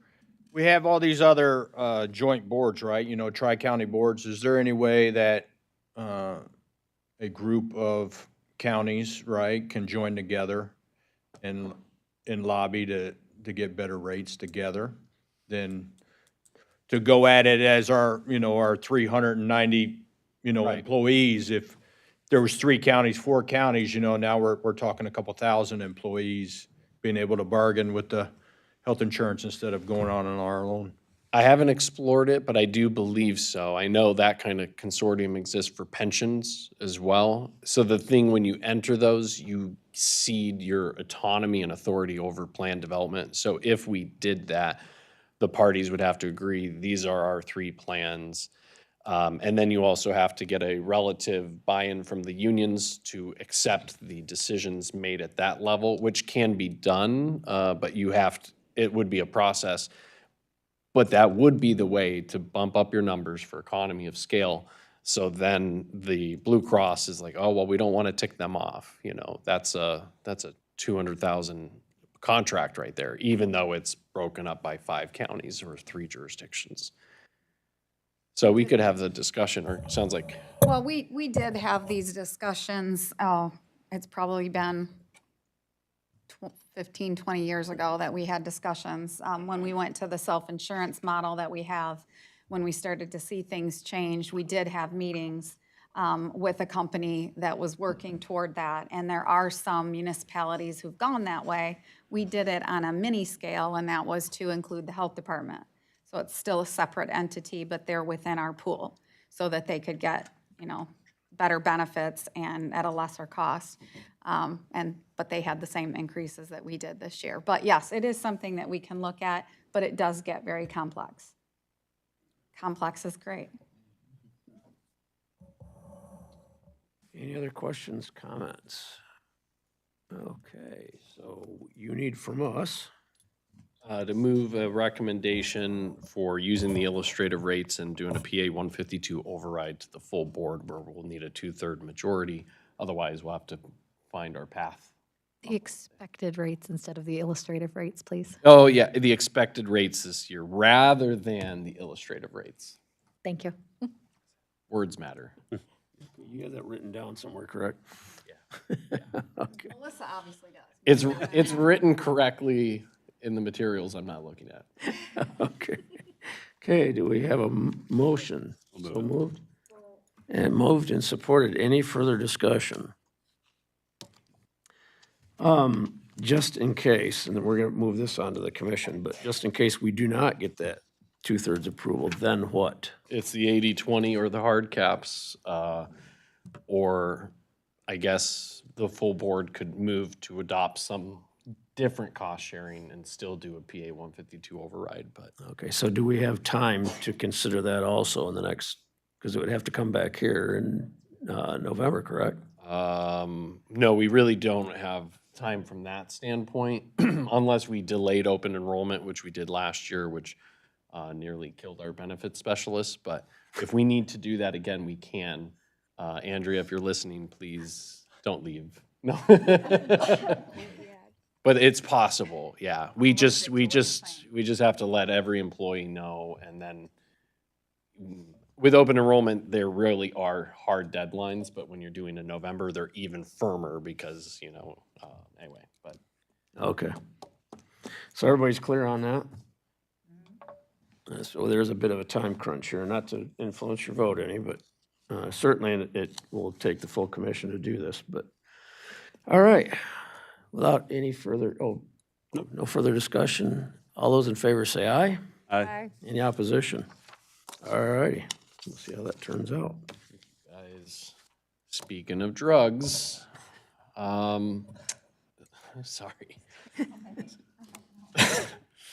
So this next one is a strategy that's being recommended by Brown & Brown and Blue Cross Blue Shield. We're self-funded, so we have a lot of autonomy. If we were on a premium plan with Blue Cross where we were picking one of their plans, this would be a mandatory piece of their plans. But they're recommending it.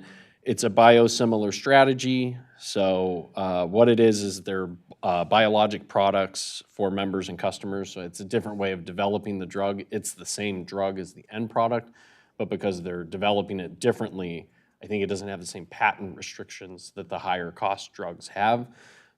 So as applied to us, we estimate the savings could be up to $250,000.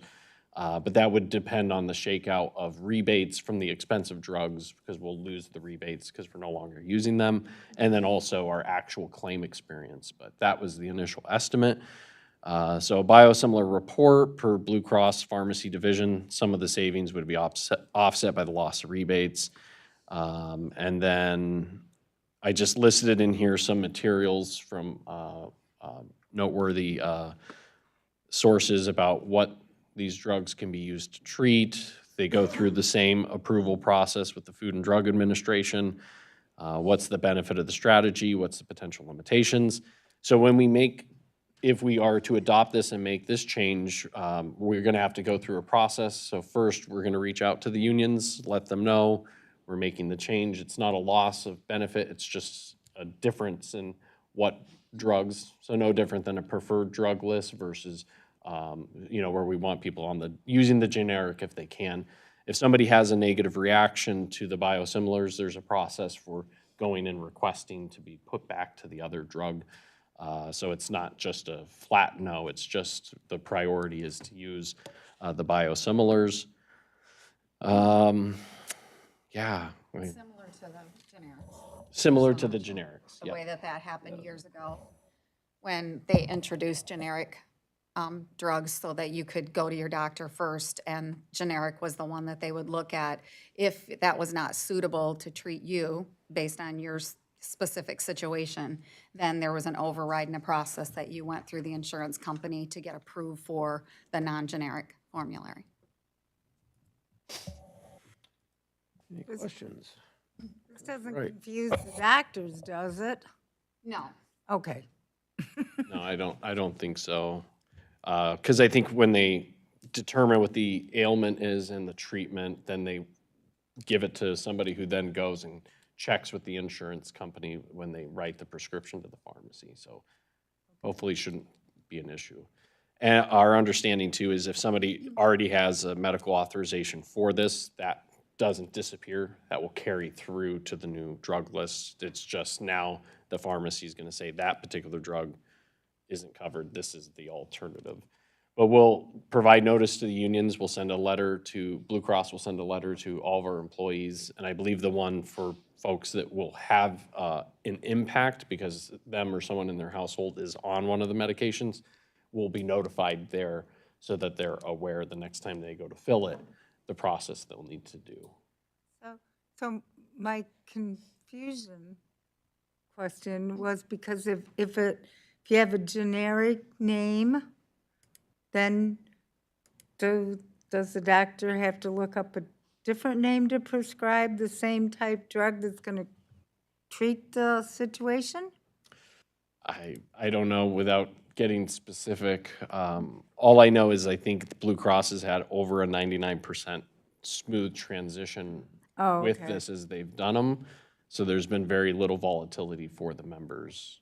So for some perspective, when Brown and Brown was discussing this, it's very similar to the generic type. What they were indicating to us was that it would simply be something that the pharmacy would be in charge of, that the pharmacy would say, yes, you've been authorized this, here is a biosimilar, and then if there is a poor reaction or if this is not as a good option, then they would go back to the original drug.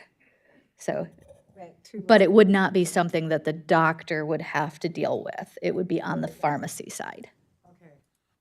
So the one thing I just want to say to that is that the reason the letter, and we were very insistent that the letter would go out from Blue Cross, obviously to the unions, but to the employees, is that they need to talk to their doctors about it. So they're going to get this letter, and the medications here that are on this list are very specific. So anyone reading this right now who's on this medication is going to talk to their doctor now, because they're going to want to make sure that they're getting the medication that's best to treat them.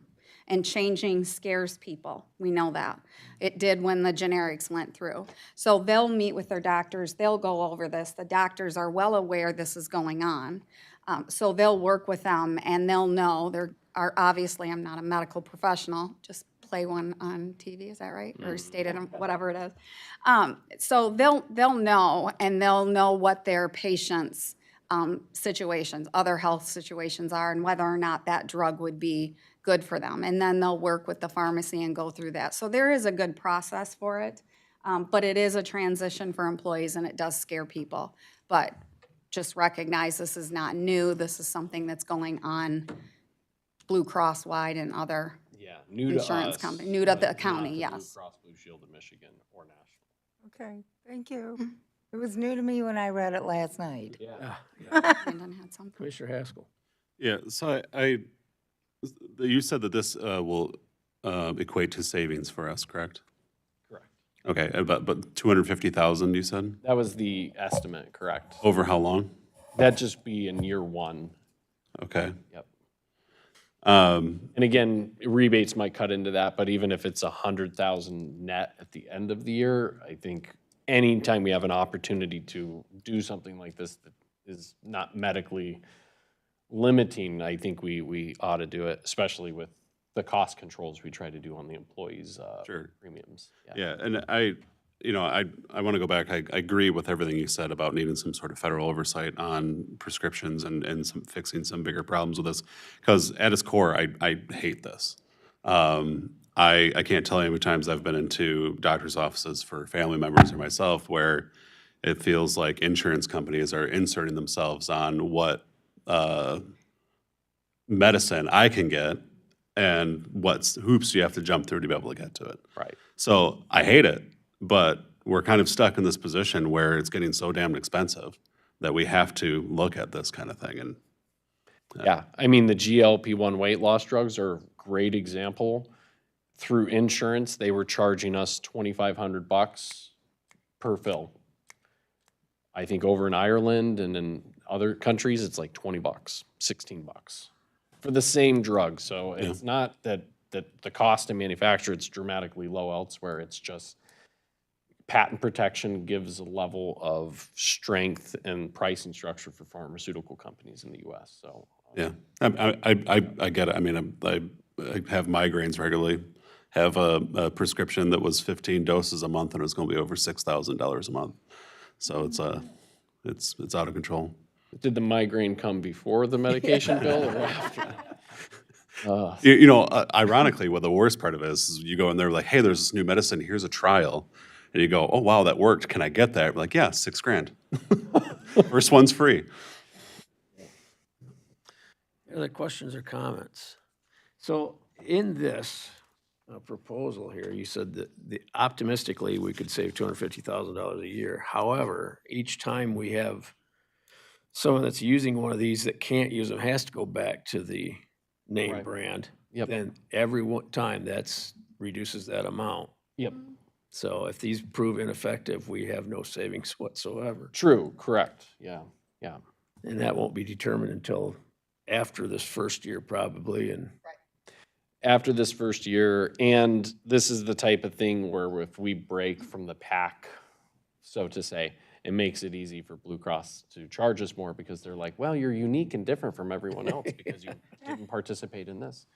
And I will have you know, at the same interval, they wanted us to switch over to a Walgreens-only physical location, which I think they're trying to push so that they can, economies of scale, get the biggest benefit. And we're requesting to opt out because I think there's one in Grand Ledge, one in Delta, and then there's a few, like one in Battle Creek. Anyway, it would not be employee-friendly, and folks would either have to drive further to get their drugs or do the mail option. So they presented us that, and we're just requested to be exempted from it because it was not employee-friendly. Mm-hmm. yes, Commissioner Wright. Can I let you know this one? We have 2 Walgreens, because I have to make sure where they correctly send it to by my house. And then we have one in Grand Ledge too on the main. Okay, yep. Yeah, it was every other part of the county that was poorly served with Walgreens only. Yeah, So, that, my Medicare one is, the drug Part D is Walgreens. yeah, I had to switch from Myers. no. All right. Any other questions or comments? So this would be requesting authorization to move forward with this, which includes taking the necessary steps to communicate, which is both the unions and employees. And the goal of the implementation date would be January 1st. So we'd have until the end of the year to cross all of our Ts and dot our Is. All right, moved and supported. Any other discussion? All those in favor say aye. Aye. Any opposition? All right, thank you, sir. What's next? Moving along, this one is pretty cut and dry. It's adopting the holiday schedule for 2026 for the non-union employees. A lot of our collective bargaining agreements reference this schedule as part of coverage, so this helps us line up what the holiday schedule looks like for our union groups as well. So we'd ask for that to be moved so we can keep up. And supported. Any discussion? Oh, Commissioner Wright. Does that mean that they have to come to work on Friday the 2nd? Which holiday, sorry? You said New Friday the Year's 2nd? Day? New Year's Day is Thursday, January 1st. That's how it goes, yeah. Really? We don't manipulate the calendar. Unless they want to use their annual Yeah, they leave. can use it. But if you're sick, we're gonna look at it. Put me down for 8 hours. Don't make a meeting on June 2nd. All right. Any other questions, comments? All those in favor of this holiday schedule, say aye. Aye. Any opposition? All right, thank you. Next is just the updated memorandum of understanding between us and the Fire Training Center. This was moved from Public Safety and will be moved to the full board. It's been presented with the Eaton County Fire Training Committee. They're quite pleased with it.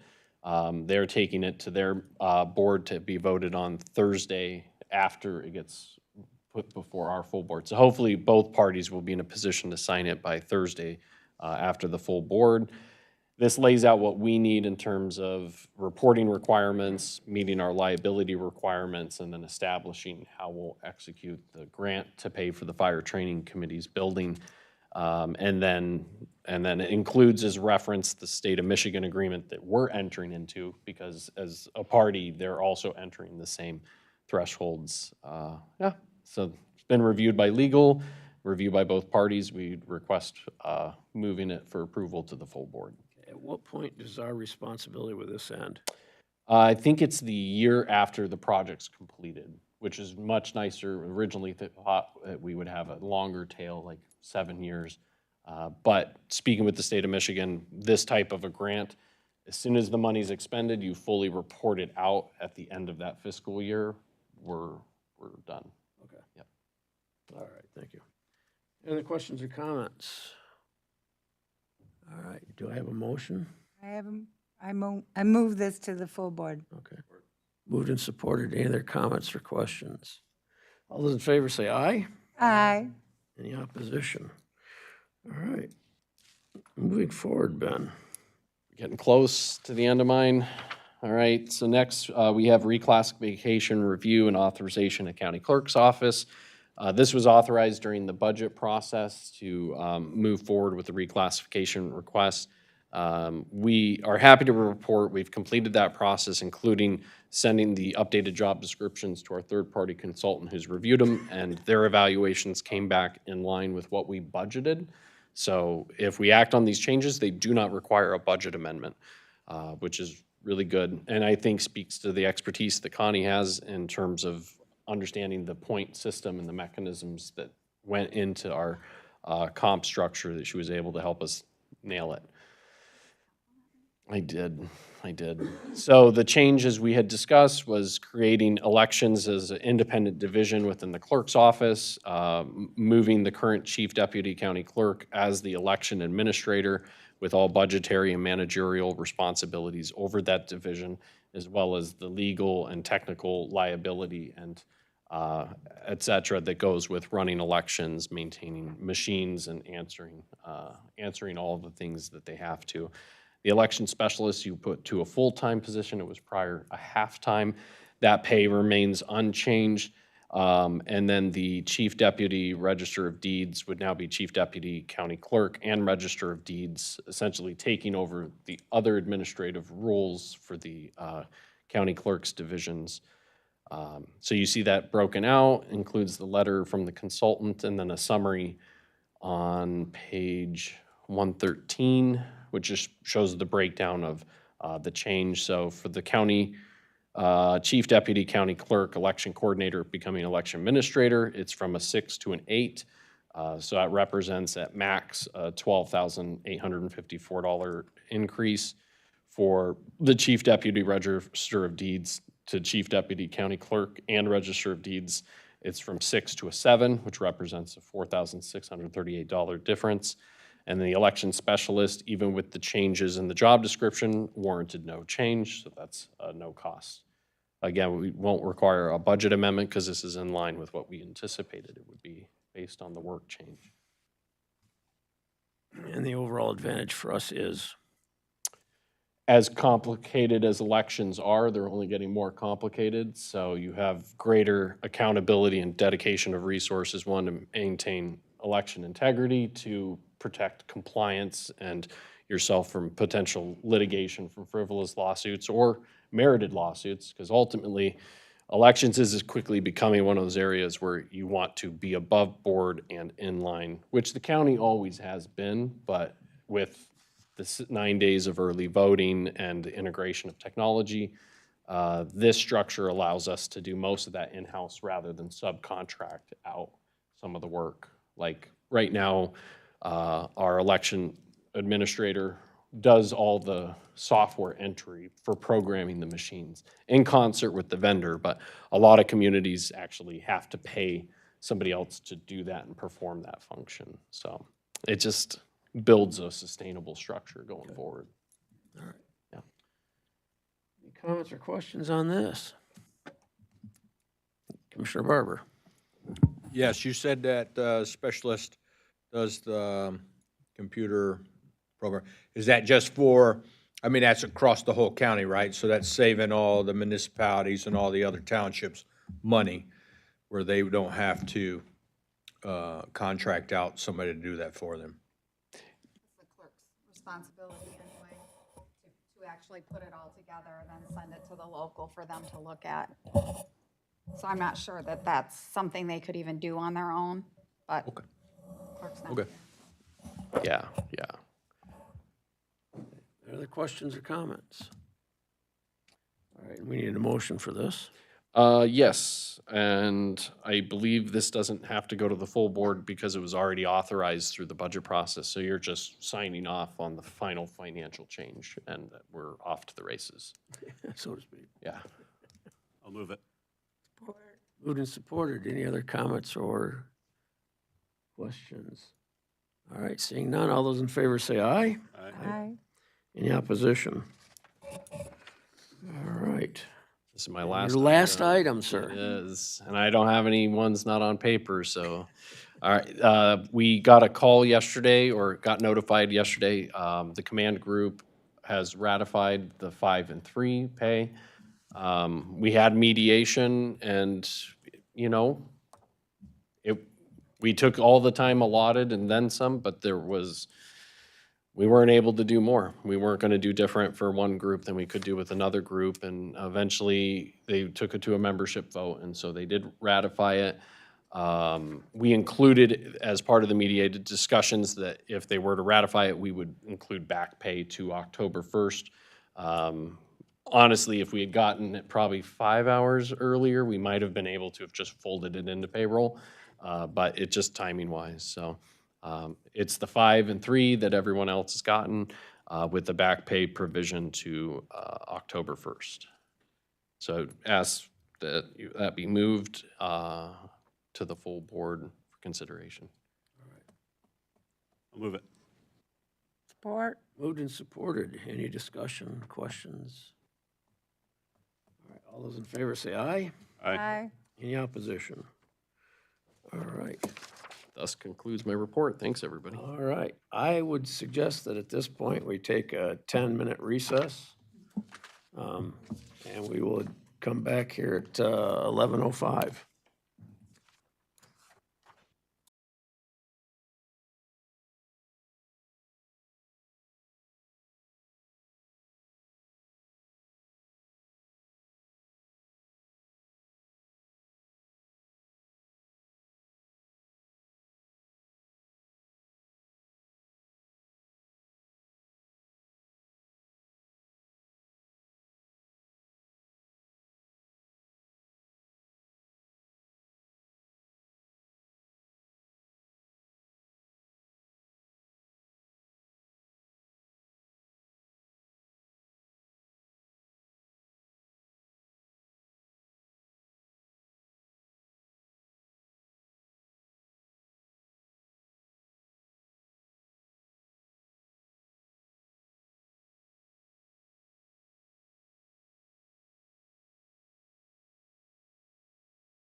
we are back in session. We just finished up with Ben's brief report. And we are Would you like a now on to- summary? Now on to item 10, Finance Director. Melissa. Good morning. So my report will be substantially more succinct and brief. Revenues and expenditures in our general fund continue to be exactly on track, exactly as we've predicted. We do have savings right now in personnel, and that is because of employee turnover and departments being very fiscally minded, especially as we've had changes over the last year. So nothing further to report on our financials. I'm working diligently on fiscal year end grant reporting, and that is what my entire life is for the next 2 weeks. So if you have any questions, please, we can discuss it later. 2 weeks. That's it? That's it. Wow, Mhm. very good. She wasn't Thank you, Melissa. kidding. All right, moving on to item number 11, Capital Improvement Report. Good morning, Chad. Good morning, Commissioners. Chad Powers, Facilities Director for Eaton County here. I don't know about succinct, I don't use big words like that, but I'm going to try to be brief.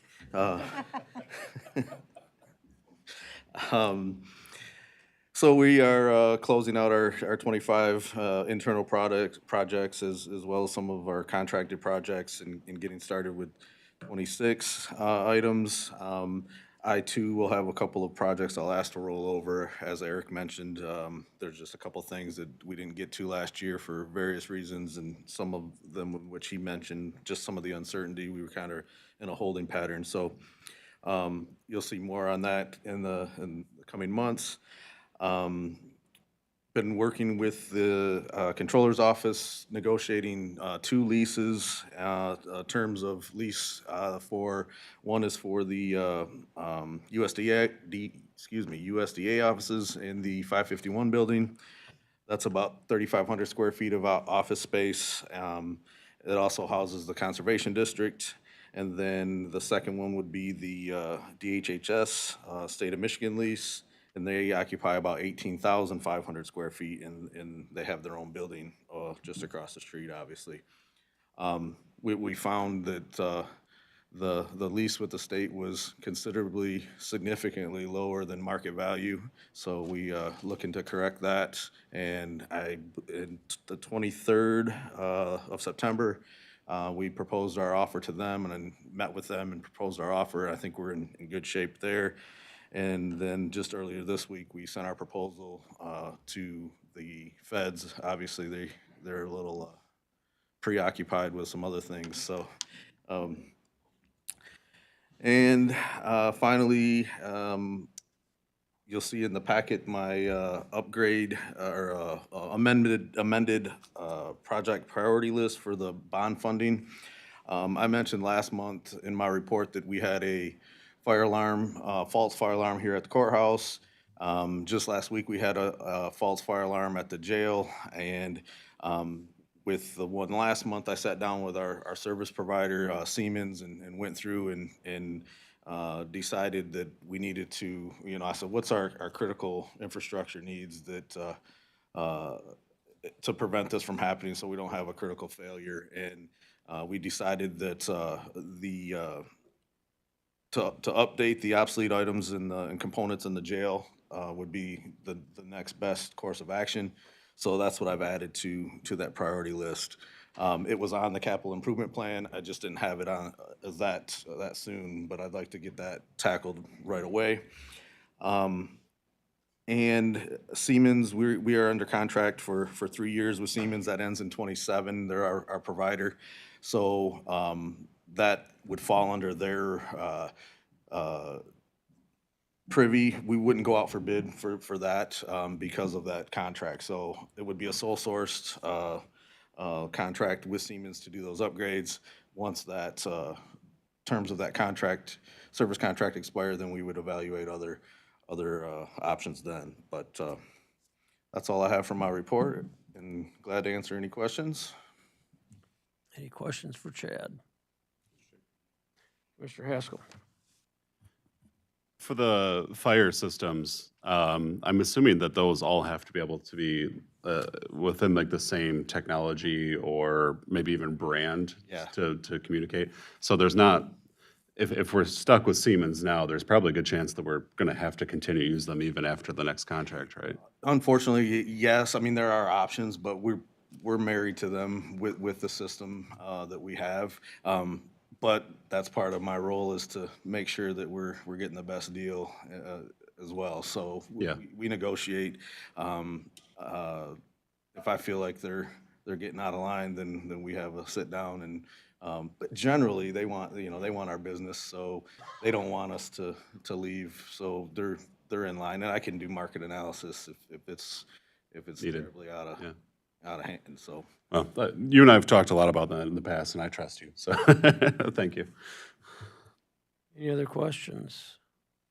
Okay, Chad, I want to address this battery backup. Sure. $1.1 million, and it was an option for us when we first discussed this solar setup that we have here, and it was deemed at that time a little pricey for us. Is this a wise investment, given that we've got how many backups? We got 3 backup generators here at the campus? More than 3. More than 3? I'd have to count jail, central dispatch, health department, courthouse. I think I'm missing one too, but. So at least 2 4. facility. That was the other one, so 5. Okay. I mean, I understand the idea of this, but is that financially responsible, given the fact that we have these backup generators and the entire campus is covered by that? So backup generation is a little bit of a misnomer. So we have backup generators, but it's not full, for example, 911 is fully backed up, 100%. If we lose power, they're back on within a couple seconds. Same thing at the jail.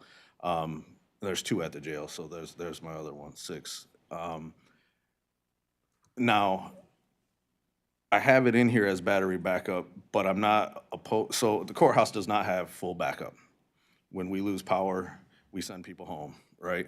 And there's a cost associated with that as well. So we could do, I would like to be able to capture, it's probably going to be a split of what we can capture from solar and what we could install here to have 100% backup at the courthouse. So I put it in as this, but there may be some changes, and it's a tentative list. So as I explore that more, it's probably going to be a combination of both generator backup here at the courthouse and capturing solar. And if I can add too, just because the only thing new to this list is the top item. I think we pre-adopted the list as before, but I'll speak to the battery backup. One of the short-sighted pieces with not having the battery backup is, unfortunately, when we have a power outage, the solar doesn't work.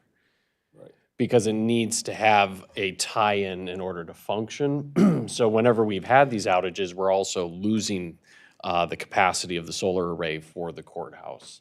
The other thing, which we haven't brought to the spot yet, but I think by the end of the year, we want to adopt a set rate billing through Consumers Energy that will save us on an annual basis, because we're choosing a fixed schedule for what we're billed at. But they also have a program where they give rebates to entities that have the ability to go to full generator power in case of an emergency. And so this is part of that piece where we can start getting discounts through consumers for being able to go offline in the case of an emergency. So I will say it will feed in, I think, into a bigger discussion, but those are the main pieces. Cost for employees that we have to pay when we have outages and the disruption of work, loss of the solar capacity because it's not working when the courthouse is down. And then it looks like Eric got up, so I think he's got something to add. Okay. Well, hi, Eric. Hi, sorry. But I just wanted to add, part of the importance of whether this is a battery backup or an enhancement of additional generator power, what we have here at the facility, like Chad said, each facility has a different level of backup power generation. The courthouse here has one of the major deficiencies and when we're in a full utility power outage, we do have a generator that basically backs up life safety lights and very minimal power, to the desk. But also the bigger part is in our data center closets, while that network equipment is powered by generator, the HVA system that cools those facilities is non-existent at the moment, which puts that equipment at risk. So I just wanted to add that little bit of information to this. Thank you. I could sit down. No. You two make a great team. Well, my concern, and I've been reading a lot about this, is not only the loss of efficiency in battery storage over time, but the upfront cost of 1.1 million may seem like, well, that's not bad, but then you add in the cost of disposal over time, the cost of replacement in that whatever lifespan they offer. Right now, my understanding is 10 years is probable, 15 years is possible, and 20 years is unlikely. So given that, over the course of time, at what point do we break even on our energy investment here between solar and battery storage? So I'm just questioning, because of our financial position that the county's in right now, is at what point do we take a serious look at this and say that's not at all possible? And I mean, generators cost far less, and there's no storage to their energy, but I know there's drawbacks to them, I understand that, but. No, that's a fair argument. And to be clear, this isn't, I will bring you, proposals for these. It's not something I'm gonna go do without board approval, all of these projects. And that's why I'm mentioning the Siemens one, is because that one, I'm kind of tied to them. We'll move forward with that. When the elevators come up, that'll be come up in the next few months. I'll bring you guys the proposals and ask for, the final budget amendments for those projects. All right, thank you. And I did want to just add to that, we're working on trying to develop ROI analysis for the solar. So once we have, we're going to come back. But we did meet with JCI recently, and one of the things we told them we needed was a lifetime expected maintenance schedule, including the cost, because that's crucial for developing a return on investment outlook, So hopefully we'll have that to present. And it just occurred to me as we're talking to the Inflation Reduction Act, which gave us 30% back on the solar project, closes on December 31st of this year. So if by some miracle we did get a battery before then, we would submit to get 30% back on it. But again, if we're going to do something like that, we'll bring it to have it evaluated by the board. But that's, just a couple things. Yeah, I think we should take a look at minimal, just so that we've got solar panels to operate when we don't have power from the grid, so.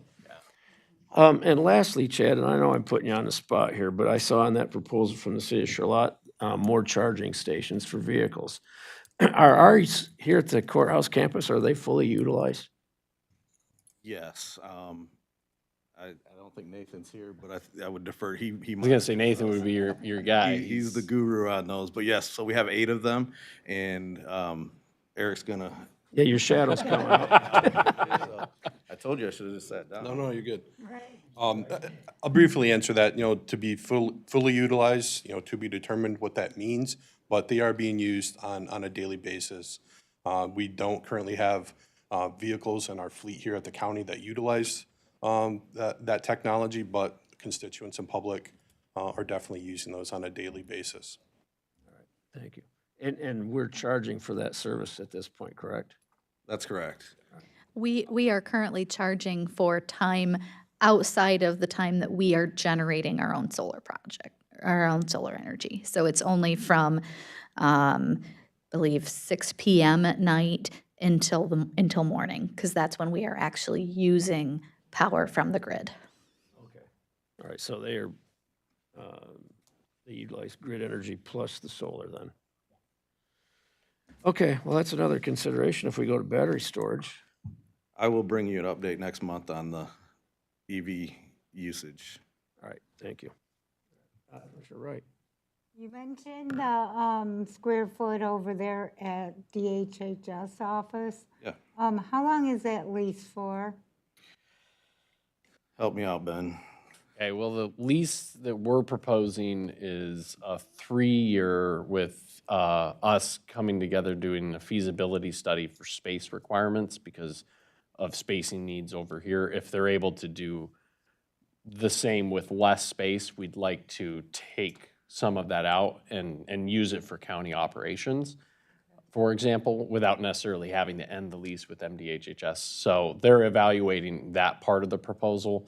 And if we do that, then we would negotiate, but they would be paying for like adding the walls to still keep it as a separate facility for security purposes. But it was a 3-year. The one prior to this, which again was dramatically under market value, it was a 10-year with an automatic option for like an addition 2 5-year renewals. So we were under that contract for 20 years. We're never doing a contract like that ever again. That would be my recommendation to you all. Don't ever do a lease agreement that automatically gives the client the ability to automatically renew for another decade. So, and even talking with the reps from the state, they're like, we've never seen this before. So all of us were like, who did this? And There's a signature somewhere, Ben. there is. So that would just, that's the take that we're doing it going forward is, they need to be for a reasonable period of time. They need to be able to be adjusted for costs such as personnel and maintenance. And we put the admin fee into it. So, Thank you. yeah. So just a little more context. I think there are, if I remember correctly on my print, 130 to 150 workstations over there, and I'm confident that they're not utilizing all those with their hybrid work. So if we can capture some of that space back for county operations, that's what we're looking at. Mandatory 2 days a week.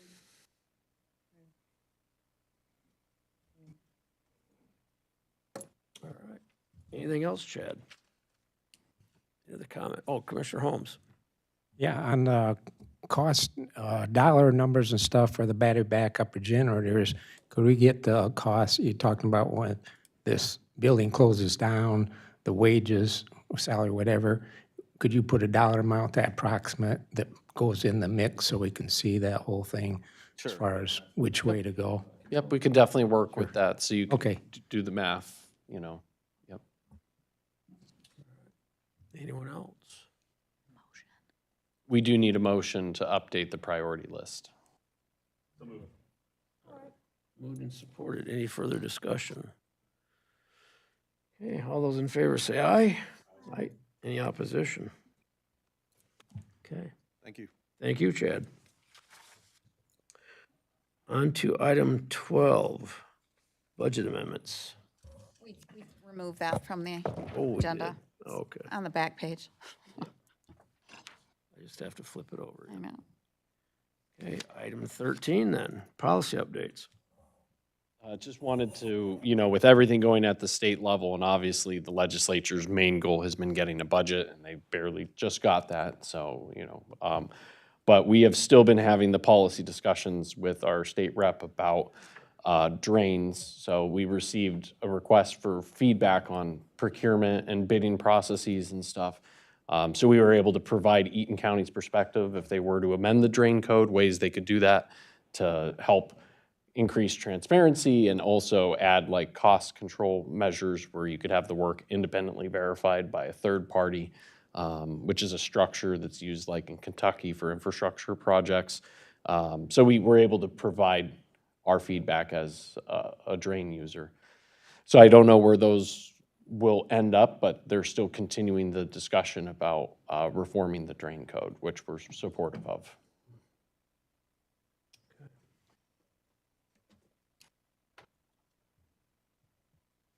Anything else?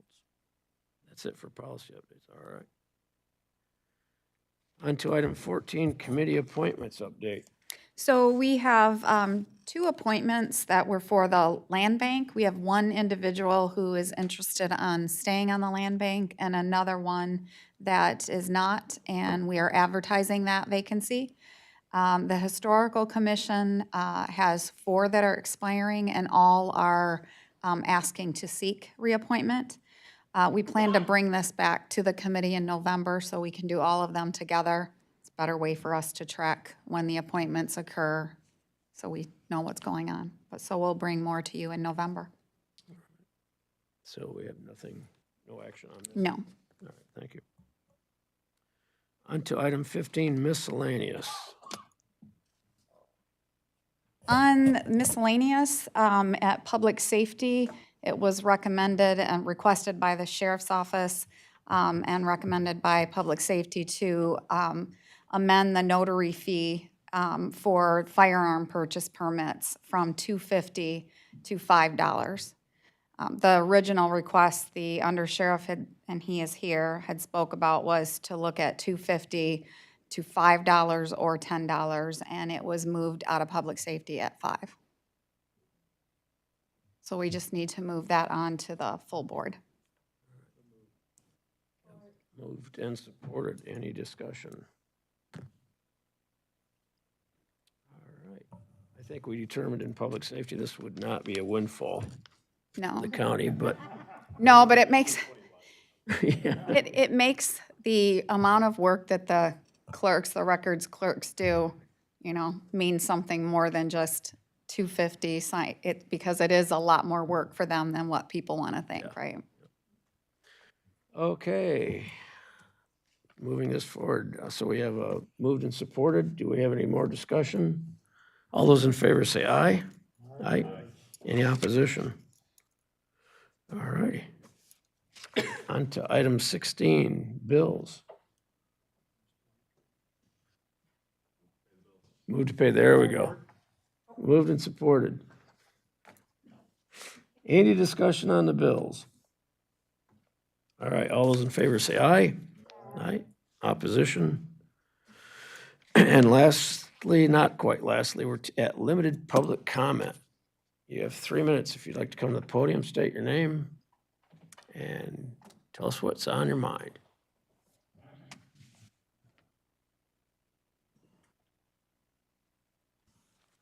Thank you, Mr. Chair and all the commissioners.